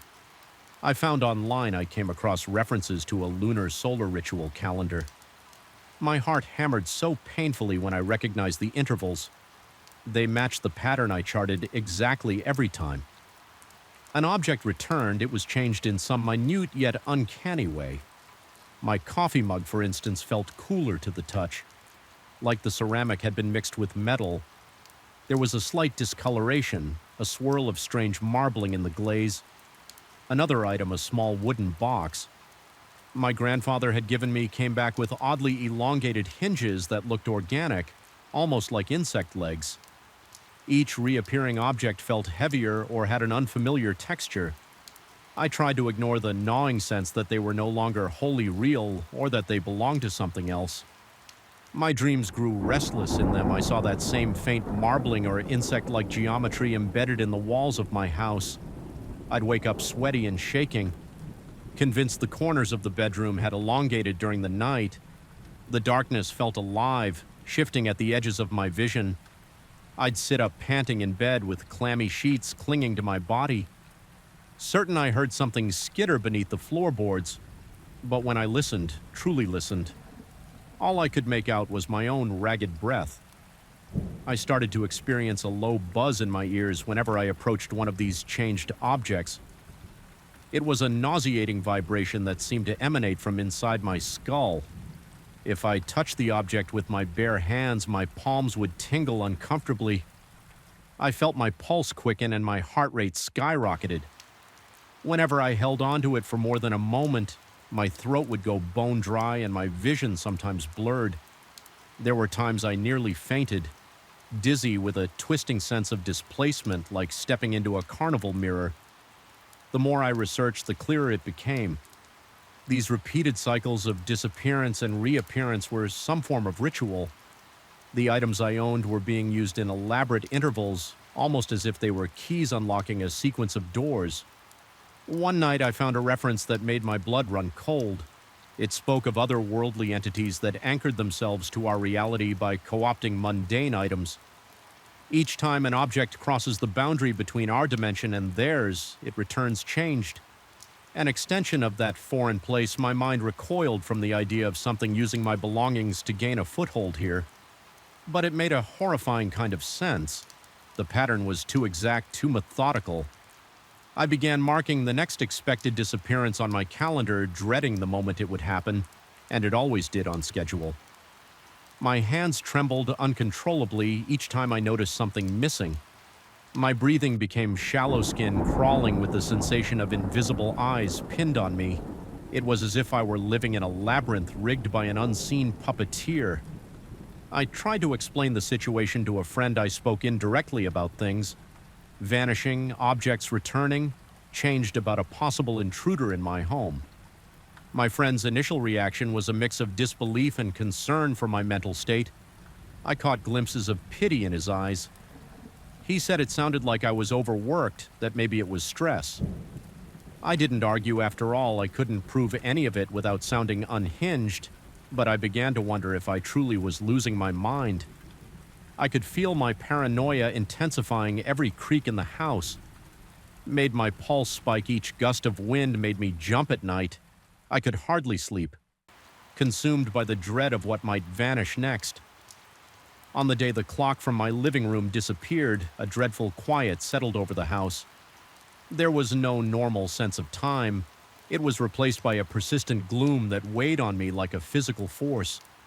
I paced around, checking each corner. My body felt stiff, my muscles tensing with every step. My nerves were so raw that even the flicker of a light bulb caused me to jerk in alarm. The hum in the air grew louder, and I sensed that the boundary between my home and somewhere else was thinning. When the clock reappeared 3 days later, I found it inside the attic. It was balanced precariously on a half-rotten beam. My heart thundered in my chest when I saw that its face had changed. The numbers had elongated, winding across the clock's surface. In serpentine curves, the hands moved in a strange, erratic pattern, ticking in short bursts that sent a jolt of panic through my body. Each time they advanced, I refused to touch it with my bare skin, using thick gloves to carry it down the moment I held it. I felt a deep vibration like a pulse that belonged to something much larger. I forced myself to place it in the living room again, not sure what else to do. My breath came in shallow gasps, and I had to sit on the sofa to keep my head from spinning. As the nights passed, I started sensing the presence more acutely. I was convinced some half-formed thing had attached itself to these objects, gradually seeping into my home. My body went cold whenever I approached one of the changed items, as though crossing into a pocket of glacial air at times. I swore I saw small flickers of movement in the corners, blurs that vanished the moment I turned to focus on them. Once I glimpsed what I can only describe as a cluster of jointed limbs scuttling along the baseboard behind my realtored coffee mug. My lungs spasmed with terror, and I dropped the mug, shattering it into shards that quivered on the floor. But the next day I found it whole again, perched back on the kitchen counter as if I had never broken it. It became clear that the entity manipulating these items was pushing against the boundaries of my reality. I'd run my fingertips along a wall and find its texture rippled as though the paint were turning to tissue. My reflection in the mirror sometimes seemed to lag a half-second behind, making my heart hammer with the realization that I might not be looking at myself alone. The house itself grew more oppressive. The lights flickered in ways that made me feel cornered by the shadows, and the constant droning in my ears turned into throbbing headaches. My chest tightened as though some enormous weight pressed on me from inside the walls. I realized the objects were more than just anchors. They were active conduits. Each time I touched them, some intangible part of me felt tugged away, like I was losing bits of my sense of self. I believed the entity was forging a link not just to my house, but to me personally. Sleepless nights became the norm, my mind sinking deeper into a haze. My breathing was chronically shallow, my heart rate perpetually high. Even my sense of taste changed. Everything I ate seemed tainted by a metallic bitterness, desperate for a solution. I began studying old folklore about warding off dimensional creatures. I read about cleansing rituals, protective symbols, and ways to sever connections. Most of it seemed like superstition, yet I clung to every method that could potentially help. I burned herbs and scattered salt. I carved strange marks above the doorways, my shaky hands barely able to hold the knife. The house smelled of burnt sage and panic. My only hope was that anything might hold the entity at bay when the final major disappearance occurred. A heavy trunk that had been in my family for years. I knew the last step of the ritual was about to unfold. The trunk vanished on the exact date I had predicted, just as the cryptic cycle demanded. My throat went dry and my palms sweated uncontrollably as I realized the next reappearance would mark a pivotal moment. If the trunk returned, changed, it might become the ultimate anchor for that crawling chaos. Every breath felt like I was inhaling shards of ice. Fear rattled my ribcage like a cage about to break for days. I was too terrified to sleep. I drank cup after cup of black coffee. Ignoring the trembling in my hands, my eyes burned from staying awake and sometimes the lines of reality blurred, twisting the shape of the walls around me. Occasionally, I thought I heard my own voice echoing from empty rooms as if something was learning to mimic me. I tried to muster my courage, telling myself I would face this head on, but each time I pictured the trunk's return, my body broke out in a cold sweat, and I was swallowed by a wave of nausea that left me reeling when it finally reappeared. I found it in the center of the living room, half covered by flickering shadows that seemed to dance without any source of light. My heart thundered so violently I thought it might burst. My legs felt weak, but I forced myself to approach the trunk's surface had become something else entirely. It was no longer just wood and metal. It glistened with a dark sheen as though coated with organic slime. Strange patterns undulated across it, swirling symbols that pulsed in time with my own heartbeat. I sensed it was awake, aware a living gateway between my world and that forsaken dimension. I stepped closer, breaths ragged, every muscle tense like a coiled spring. My mind raced. If this trunk truly was the final key, then maybe destroying it would sever the creature's link. I tried to recall any protective ritual from my research. My thoughts were a frantic whirl, but desperation overrode reason. I grabbed a hammer from the closet, and despite the trembling in my arms, I lifted it high above the trunk before I could strike the trunk. Emitted a quiet, resonant sound that was neither mechanical nor entirely organic. I froze my grip, faltering. It was as if it were trying to speak, or perhaps warn me of what might happen if I destroyed it. For a moment I questioned if I was making a terrible mistake. Maybe smashing this object would rip a hole in reality. Perhaps it would unleash the entity in full force. My breath came in shallow gasps, sweat stinging my eyes, but I couldn't let the creeping chaos continue to replace pieces of my home, maybe even me, summoning what little courage remained. I brought the hammer down. The sound that erupted didn't belong in this world. It was a distorted shriek that tore through my ears, reverberating in my lungs like shockwaves. Pain flared in my head, and for a split second everything went dark.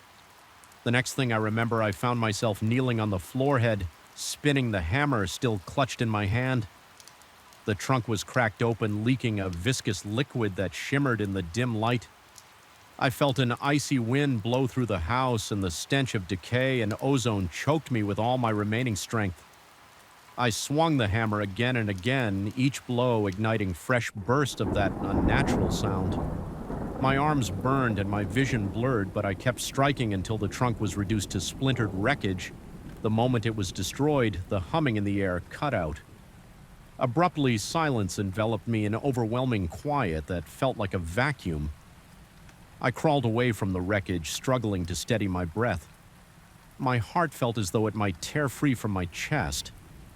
Slowly, I stood, every muscle trembling. The shadows around the splintered trunk seemed less dense. Losing that alien shimmer, I sensed the house was returning to itself. Reality reasserting its dominance. I've spent weeks trying to reconcile what happened. The house is quieter now, and so am I. I find no pleasure in my old routines. The coffee tastes bland. The television's background noise grates on my nerves some nights. I still wake drenched in sweat, half convinced I can hear that distant humming. My mind replays the moment I shattered the trunk over and over as though it's a dream I might still be trapped inside. It's impossible to fully erase the memory of that thing's presence, or to shake the feeling that a fragment of its reality might still linger in the corners I've considered fleeing. Abandoning the house altogether, yet part of me believes I could never truly escape. There's an intangible thread that ties me to what happened here, a faint residue of that alternate dimension clinging to my consciousness. I can't be certain the ritual was undone completely, only that I disrupted its final step. The entity may still lurk in the gap it created, waiting for another chance to seep through. Even so, I refuse to let fear dictate my every breath. I tell myself I have regained some control. I work slowly, room by room, wiping away any traces of that night. I recite quiet affirmations under my breath. Though each one rings hollow, the house no longer feels like a stranger, but it doesn't feel entirely like my home either. There's an undercurrent of tension, a reminder of the fragile boundaries we live within. In the end, I learned that facing the unknown can twist your perceptions in irreversible ways. Some nights, when a certain tension draws across the air, I sense that the boundaries between worlds are thin in those moments. My pulse races and my throat tightens, and I find myself listening for the quiet click of objects vanishing or the wet slithering sound of something returning. The dread has become a part of me, an uneasy companion I cannot exercise. I left that trunk in splinters, but the entity that used it as a doorway may still lurk on the other side, abiding its time for now. At least this house remains standing in our world, and I remain alive within it. That alone should grant some measure of relief. Yet it's precisely in those moments of relief that I sense the faint hum begin anew resonating just beneath the threshold of hearing, reminding me that some horrors can never be fully banished, only held at bay for as long as our fraying reality continues to endure. Story 12, I knew something was wrong the moment I heard the slow dripping sound behind my bedroom wall. That night, the streetlights outside seemed dimmer than usual. Casting pale shards of light through my thin curtains, the air felt too thick to breathe, somehow charged with an unsettling dampness that made my throat constrict. My heart thumped faster than normal. I tried to tell myself it was just the plumbing acting up, or that I had left a faucet slightly open, but deep down, the persistent tap, tap, tap resonated like a distant echo from the ocean's depths, warning me of something I was not yet prepared to face. My name is Daniel, and I've lived in this cramped one-bedroom apartment for nearly a year. It is on a quiet street bordered by an abandoned parking lot and an old liquor store. The walls are plain, almost colorless, and the floors creak. If you step in just the right spots, it's not much, but for a while it was enough lately. However, I have begun to feel that I am not the only inhabitant of this space. At first, it was a tingle on the back of my neck whenever I passed the small hallway mirror, as though someone lingered just beyond my reflection. Then came the faint, salty taste in the air, as if a sea breeze was drifting past my nose. Even though I lived nowhere near the coast, the smell clung to my clothes and hair, refusing to dissipate. I tried to brush it off as paranoia. I told myself that it was the stress of work or an overactive imagination fueled by too many late-night horror movies, but the sensations grew while lying in bed. I would sometimes hear a low, raspy breath inches from my ear.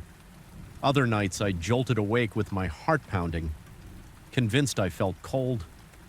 Droplets of water trickling down my arms, though my sheets remained inexplicably dry. These moments set my pulse racing so violently that I had to sit up gasping for air. Each inhalation sharp and painful. The first time I saw him was a night like any other. I had been dozing off, half lost in some confusing dream about bottomless whirlpools. I woke to a flicker at the foot of my bed. The room was too dark for clear vision, but in that darkness I glimpsed a silhouette that made every hair on my body stand on end. He looked old, dressed in rags that might have once been a sailor's uniform. A large-brimmed hat shadowed most of his features, but I could make out long strands of seaweed-like hair draped across a sunken face next to him. Something lower to the ground, roughly the size of a large dog, shifted in place.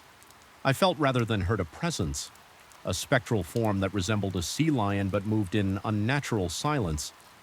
Panic constricted my throat. I froze, trying not to breathe, certain I was still dreaming. Then the figure and the strange companion were gone as quickly as they had appeared. I didn't sleep the rest of that night. My heart hammered relentlessly. My skin felt clammy, as if I'd been splashed with ocean water.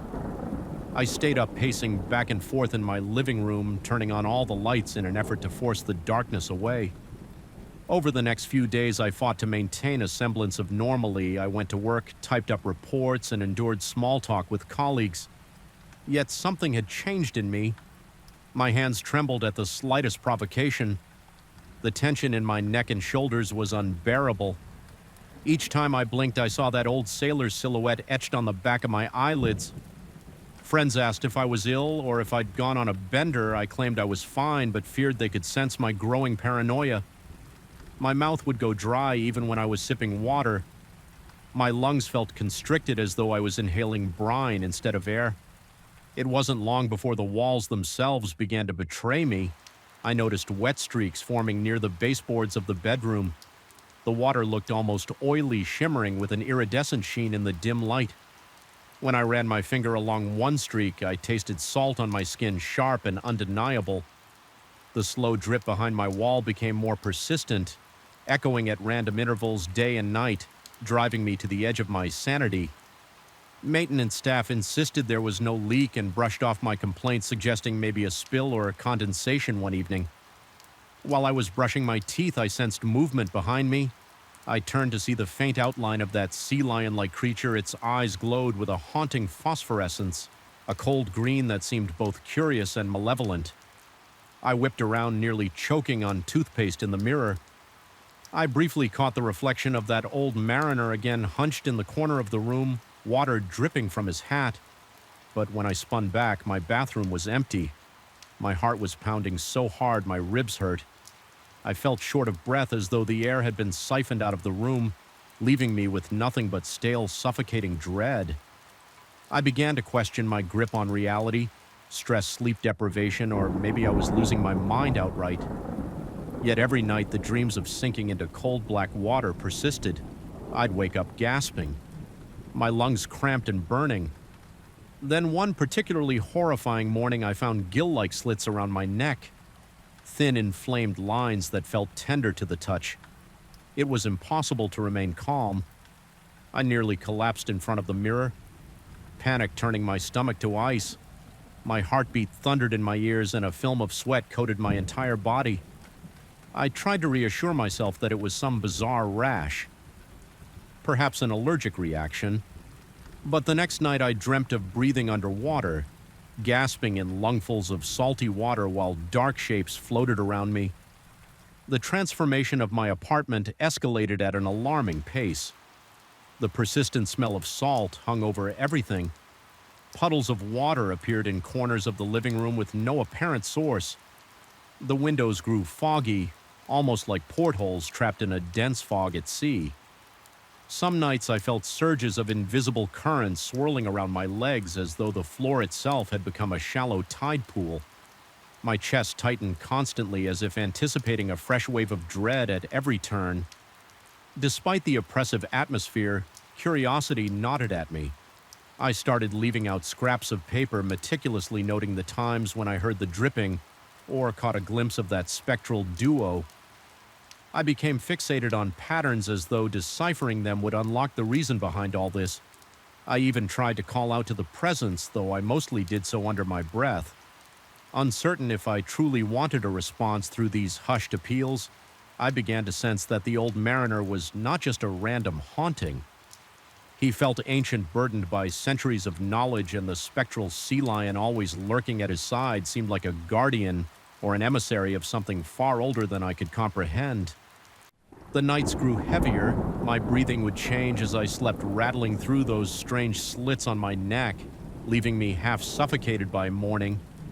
Strangest of all, I stopped feeling frightened of actual drowning. Instead, I developed an odd dread of dryness. My lips cracked, my throat burned. I found myself craving the taste of salt water, often standing in a hot shower just to inhale the steam, letting it collect in my lungs. My reflection in the mirror grew gaunt, my eyes hollow and wide. I'd stare at the lines on my neck, gently parting them to see if they really opened into something more. My breath would stutter each time my fingertips brushed those ridges, a shiver rippling through me like a plunging ocean current. There was a night I will never forget this. When the mariner seemed to speak, though his speech was more a collection of gurgles and whispers that scraped the inside of my mind rather than my ears. The words, or the essence of them, implied he was a guardian of ancient forbidden knowledge from the ocean's deepest trenches. He had come to show me truths about realms hidden far below the surface, about creatures and gods best left undisturbed. I felt my stomach flip. My hands shook uncontrollably. Those impressions brought with them the distinct smell of sea rot and the faint cry of distant storms. My heart felt like it might burst from my chest. I wanted to run, to hide, to do anything but listen. Yet an inexplicable fascination held me in place. Soon after, the physical environment of my home took an even more sinister turn at night. Phosphorescent shapes glided across my walls, swirling and shifting like schools of deep sea fish. The ceiling became draped in a murky, swirling darkness that pulsed in tandem with my heartbeat. My furniture seemed to grow damp with salt residue flecked with bits of algae. My television flickered with images of rolling ocean waves even when it was powered off.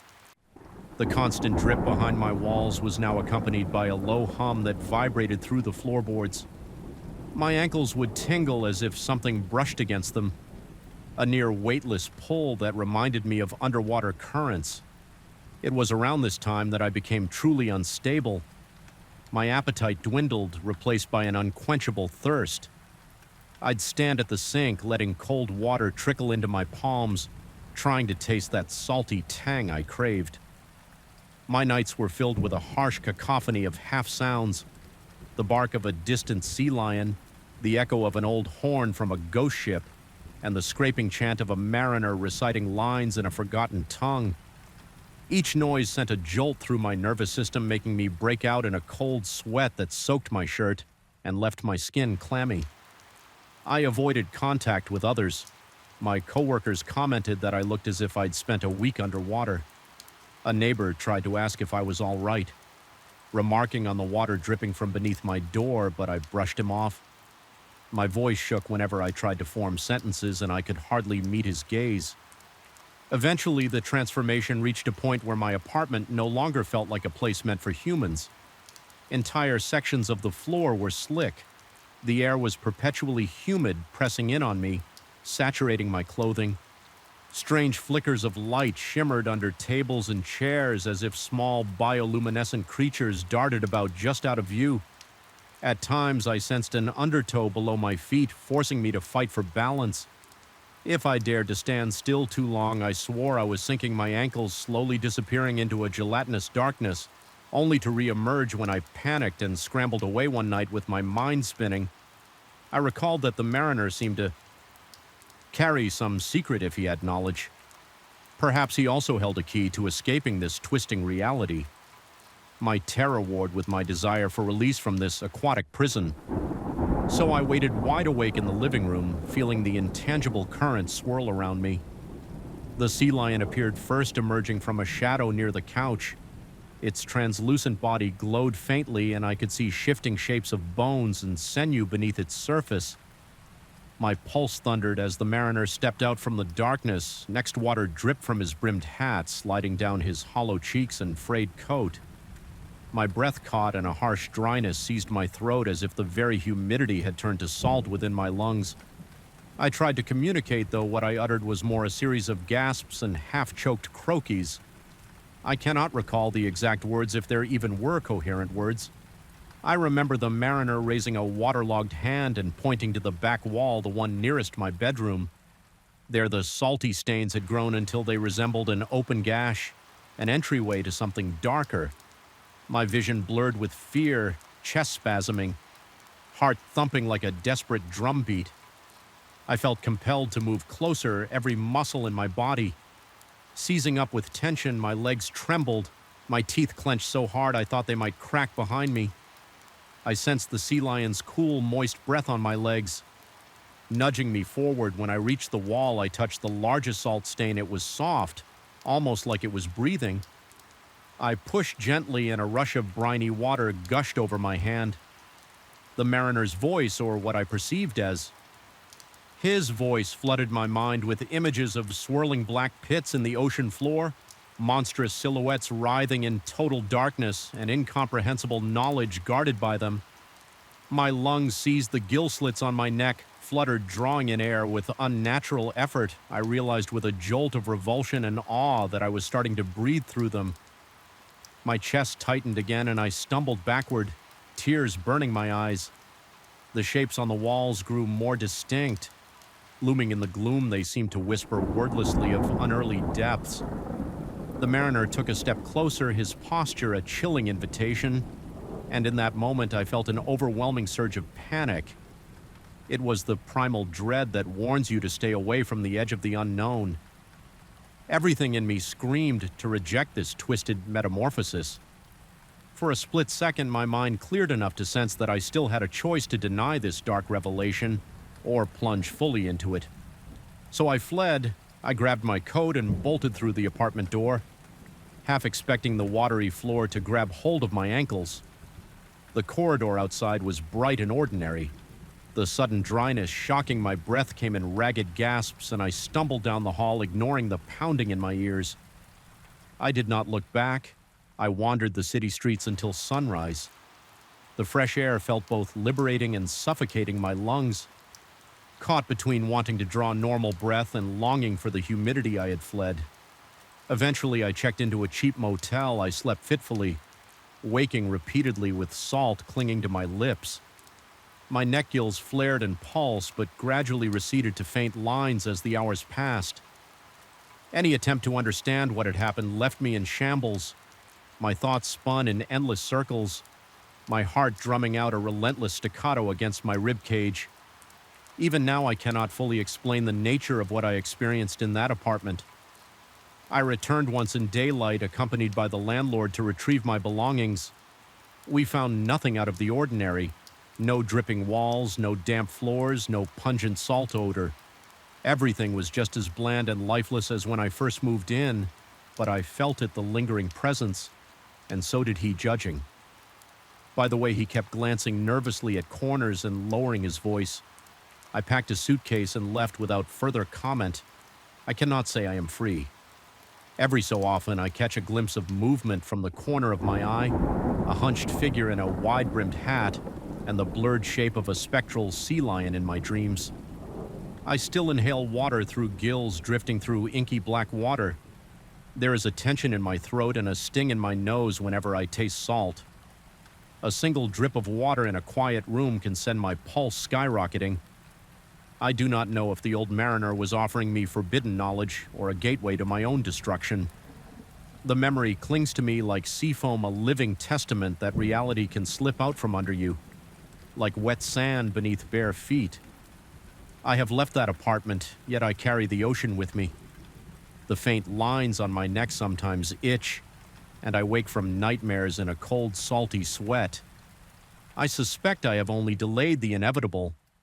But for now, I remain above the surface, haunted by those bottomless depths. I have narrowly escaped, certain that one night when the moon is just right, the waves will rise again to claim me. Story 13, a steady drumming against the roof of my cab, was the first sign that something was off.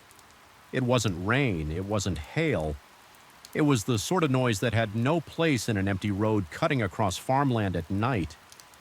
My heart started to pound before my brain could even process why I felt so uneasy. There was an electric tension in the air, the kind that makes your skin tingle with apprehension. I remember glancing up at the moon veiled in thick rolling clouds and thinking I had never seen the night so black. That was when I first saw the barrier of hay bales arranged in a neat, impossible wall right across the road. I'd been hauling a trailer full of feed and supplies through back roads seeking a shortcut. The official detour was nearly 50 miles longer, and time was money pulling up to those hay bales.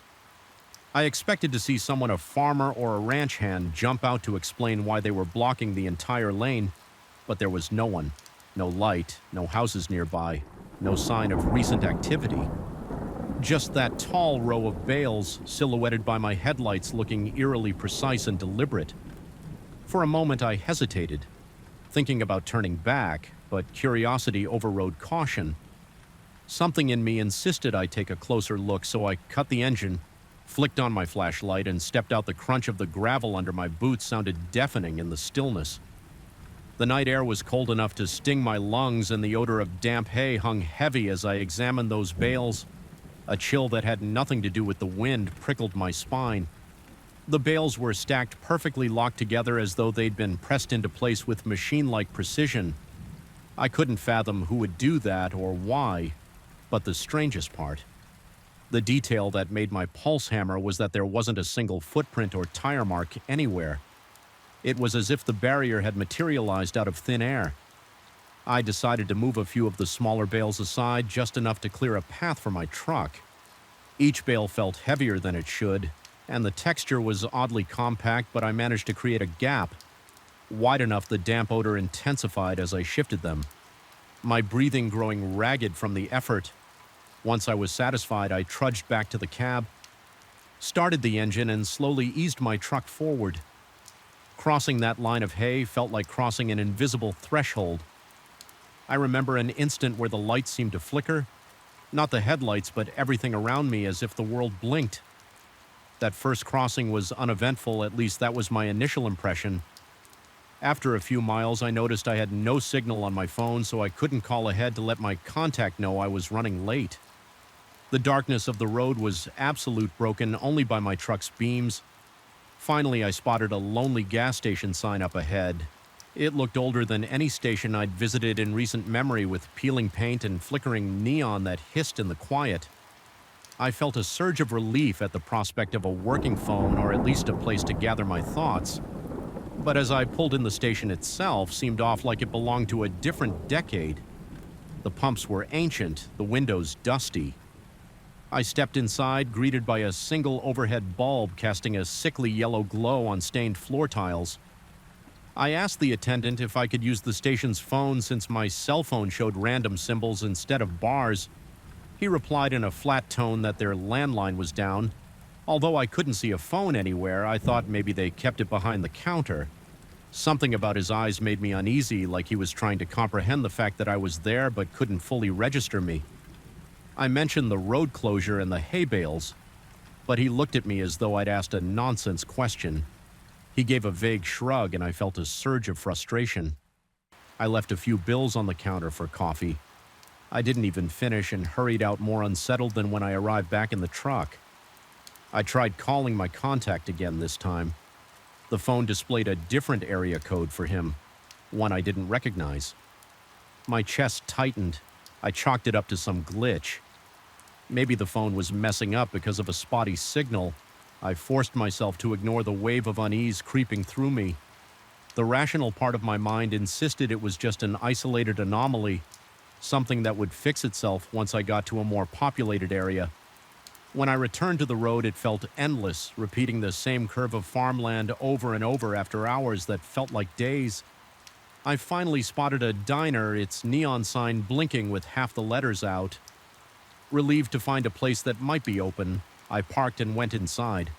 A single overhead fan rattled as it spun, stirring the stale smell of old grease and burnt coffee. The waitress behind the counter looked up, asked me if I wanted the special of the day. The strangest thing happened when I asked if they had a payphone. She gave me a puzzled look and said they had never had a payphone. Though I could swear I saw one mounted near the entrance, I turned to point it out, but the space was just a faded rectangle on the wall, as if something had been ripped away. My hand trembled slightly at this point, and I couldn't tell if it was from fatigue or rising panic.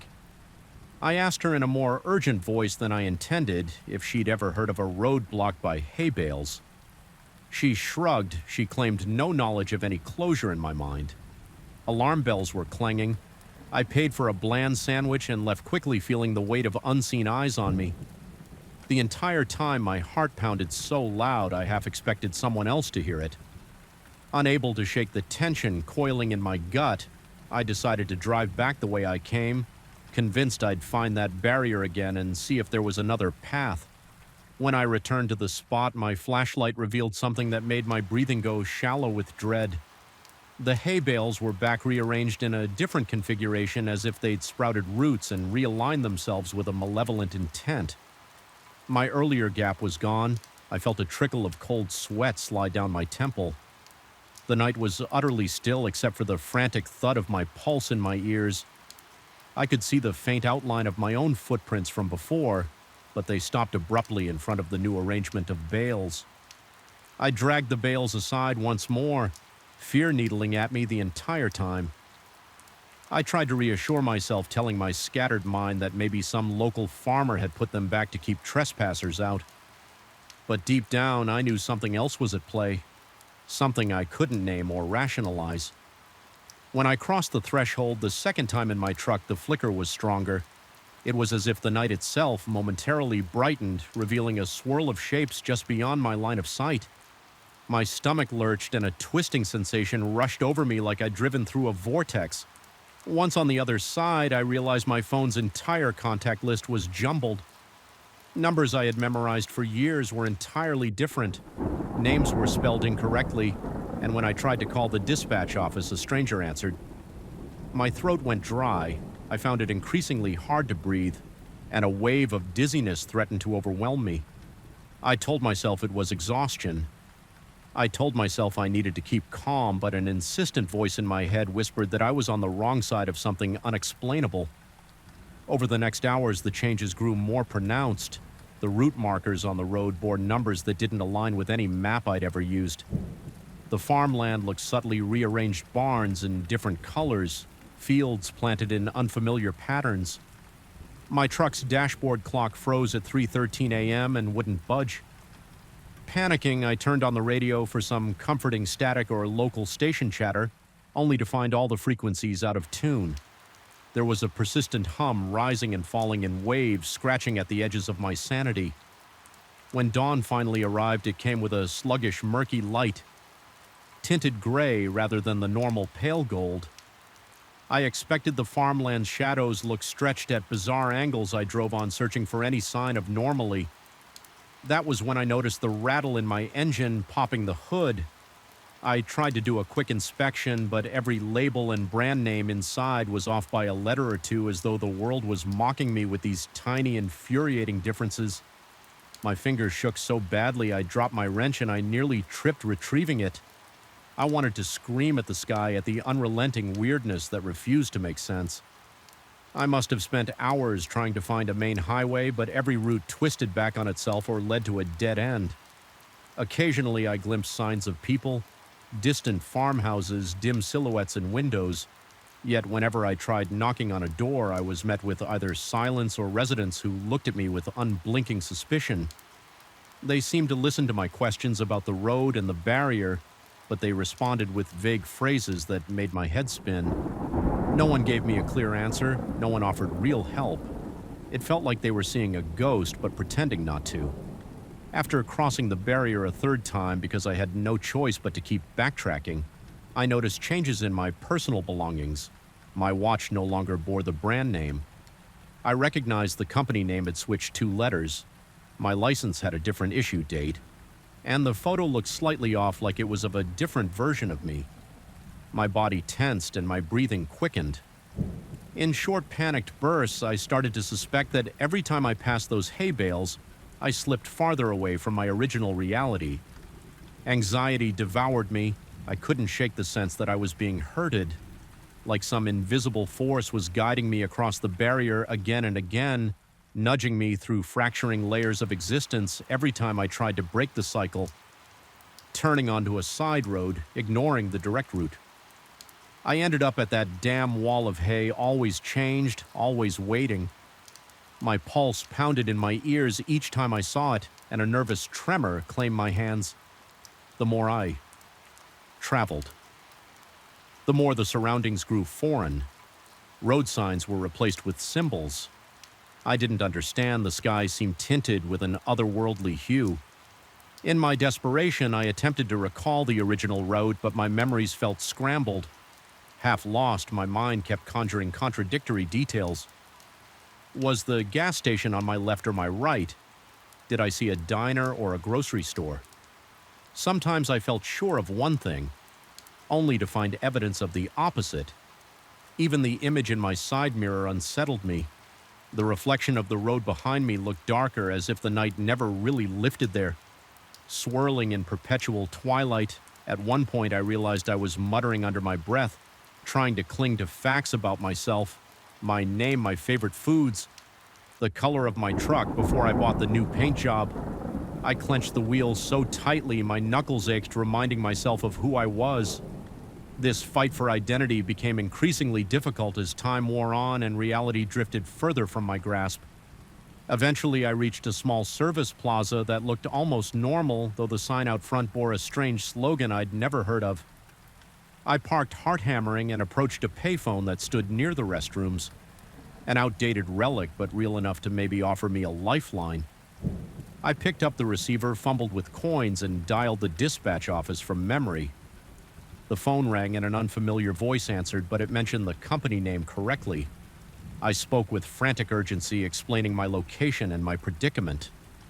The voice on the other end asked me to wait, that they would send someone out.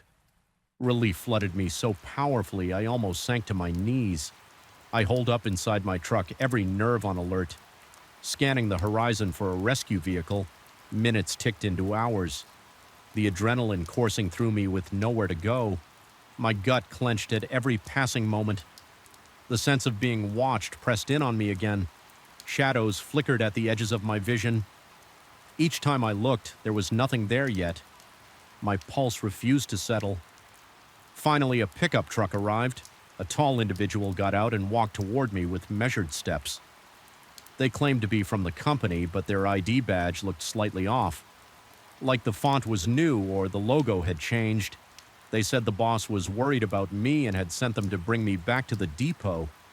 Though my entire body buzzed with suspicion, I saw no immediate alternative. My fear overcame my hesitation. I remember the swirl in my stomach when I caught a glimpse of the license plate, a jumbled series of characters that didn't match any state format. I knew we drove without speaking for a while, the tension inside the cab thick as a storm cloud. The driver kept glancing at me as though assessing my existence. Fear bubbled in my chest, but I forced myself to remain calm after what felt like an eternity. The pickup slowed. I realized we were back at the barrier, the hay bales arranged in yet another impossible formation. Blocking the road, a wave of dread slammed into me. The driver turned to me, stating that we'd have to push through just once more. I could barely swallow, my vision blurred at the edges. Sweat slicked my palms. Every crossing had only made things worse, but I had no choice. We got out of the truck together and shifted the bales, straining against their unnatural weight. The driver urged me forward, insisting this was the way home. My heartbeat thundered in my ears. Crossing that threshold felt like plunging into ice-cold water. My chest constricted painfully. My teeth chattered uncontrollably. Even though the air was still, the world seemed to ripple as though I was looking at it through heated air. Then in a blink, it passed, my ears popped, and the barrier lay behind us. The driver offered an odd, tight smile and continued down the road. Eventually, we reached a depot that appeared somewhat familiar. The company logo was recognizable, though, spelled with an extra letter. My truck was already parked out front as though it had been waiting. I felt a surge of conflicting relief and terror. Inside, people greeted me politely, but I saw in their eyes the same dull incomprehension I'd encountered before I asked about my original boss, and they gave me a slight tilt of the head, saying they weren't sure who I was talking about. My phone chimed, showing a text from a number labeled dispatch, instructing me to stay calm, that they'd figure something out soon. But the message ended with a name I'd never encountered. I stood there, chest heaving, feeling the grip of paranoia tighten around my throat. Everything seemed like a near duplicate of my normal life, close but not exact. I suspected I would never be entirely sure which side of the barrier I was on my own.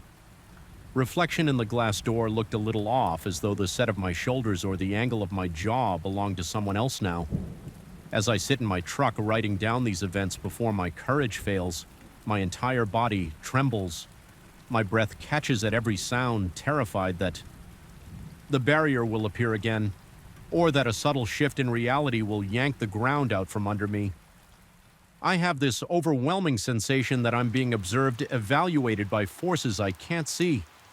Or name the world outside the window is bathed in the sickly color of a sun that isn't quite right.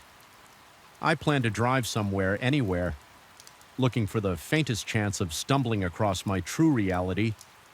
But deep down, I suspect I'll never find the exact version of home I left behind. That thin line of hay bales may rise up again, and each crossing might just take me further away. My only hope is that if I persist, if I keep searching, I'll eventually slip back into the world that feels like my own.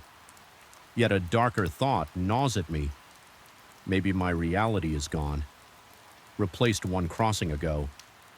Maybe all that remains is this series of distorted reflections stretching out infinitely as I put the key in the ignition. Every nerve in my body screams in protest. telling me to stay put to avoid whatever lurks beyond.